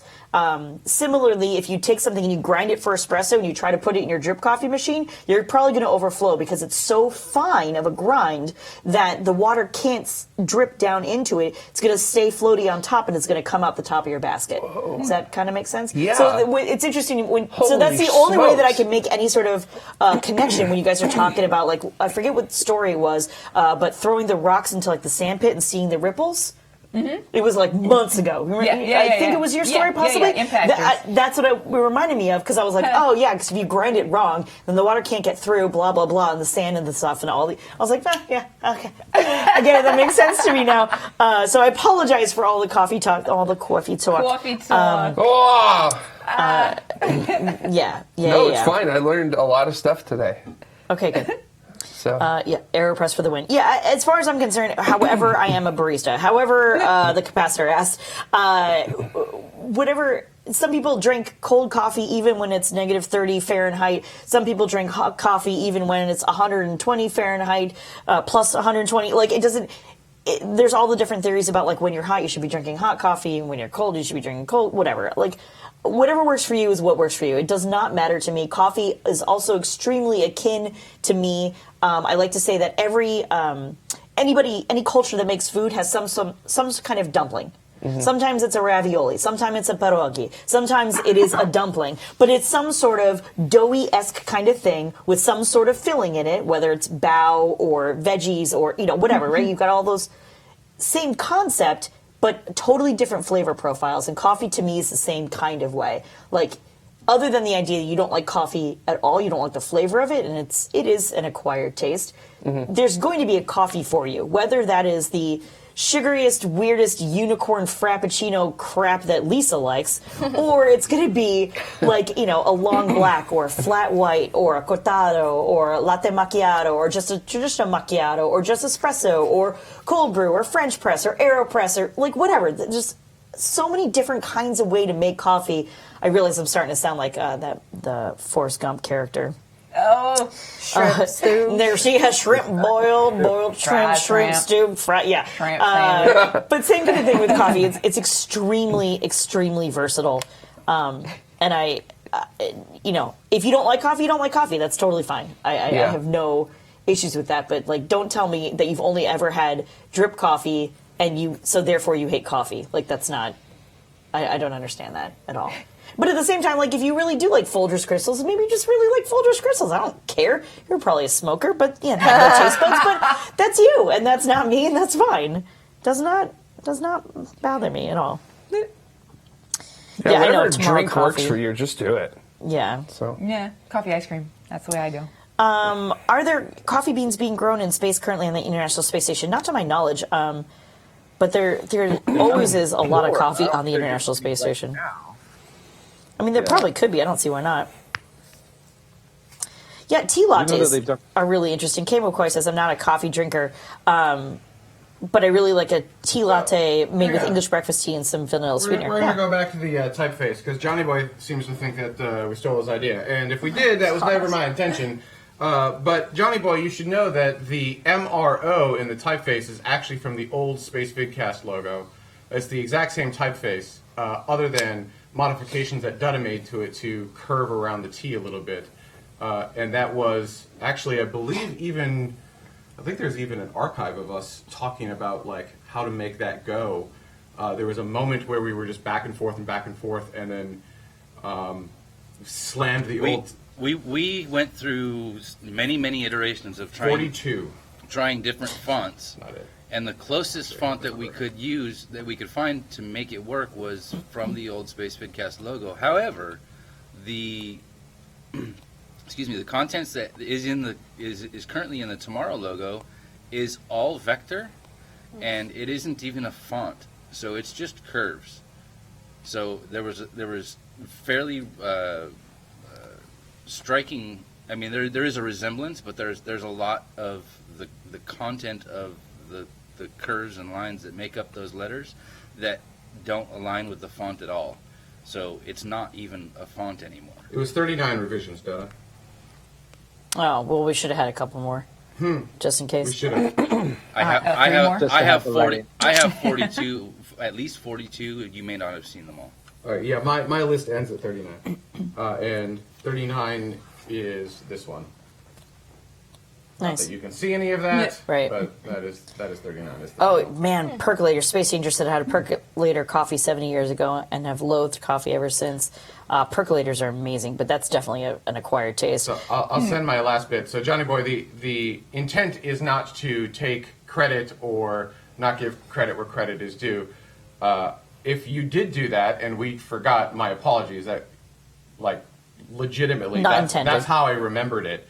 But you know, memory is a funny thing, and it tends to mess with you. So again, it's not intended as mal anything. That's just how I remember that all goes out. That's how I remember it happened. But I can guarantee you the typeface we used is a modified version of the old Space Vidcast typeface. There you go. And it is not based on the After Dark typeface, which is a totally different typeface. There you go. That's kind of funny. I'm surprised they're even operating right now, Ben. You must be so tired. How many days have you been up there? He's exhausted. I know. We got to get him home soon. Oh, man. I need to go sweeping. Somebody said something about, Jan Nobler says, as a home brewer / vinter, coffee is much in those that's making a living thing with astounding variants, much more like an art. Yeah, I mean, you know. It's a science and an art is, I guess, why I find it so interesting and fascinating, because particularly espresso, again, not to downplay any other ways of making coffee, but again, garbage in, garbage out, right? Like if you don't have just the right grind on espressos, you don't have the right beans, you don't have the right blend, you don't have the right roast, you don't have the right ground, you don't have the right tamp, and you're not putting it in the right machine for the right amount of time with the right amount of water at the right temperature, at the right pressure, and then on top of that's just the espresso part, and then you don't have the correct milk with the correct kind of clean steam wand with enough steam and enough pressure and enough heat, and you're not steaming it well enough for long enough to get the correct consistency, and then you're not pouring it correctly with the right design. All of those different teeny tiny little things, you change any one of those variables and you're going to get a completely different product on the out end, and that's why I think it's really interesting. It fascinates me every single day that I work on the same machines all day long, and the beginning of the day is totally different than the end of the day because it's colder in the morning than it is in the afternoon. Like, I'm more tired, so my arm is weaker, the machines are hotter, so they're grinding differently even if we don't change them. Like, all of that stuff totally changes, and still we're trying to be as consistent as we can throughout the day. Nap time? Yeah, I'm down for nap. I'm sure I bored everybody to death with coffee. I apologize. No, that was really cool. I didn't even realize that you have to think about like the particulate size of coffee when doing certain things. Like, holy shnikes, it's way more complicated than I was expecting it to be, and that's amazing. Same with tea. So, different names of tea are just the different cuts of the leaf. Yeah. Before we go, thank you to Jared. Yeah, huge thank you for Jared. What's up? Yeah. So For stepping in very last second to be the commander today. Oh well, it's no big deal. I was so. on the I was did on a the really great roster job. to run the show today, and then around 6 in the morning, when I finally got home, I basically sent out a message to the group said, "Nope, that ain't happening." But it was the right it was the right call. I would not have been able to just mentally like have this is what would have happened. Yep. Right. So thank you, Jared, for taking that up last minute. I do Yeah. appreciate it. Right. On that note, I think it's time Thanks. for us to go. Thank you, everyone, so much for watching, and Bye-bye. see you next week. Bye. Thank you, guys. Thank you very much.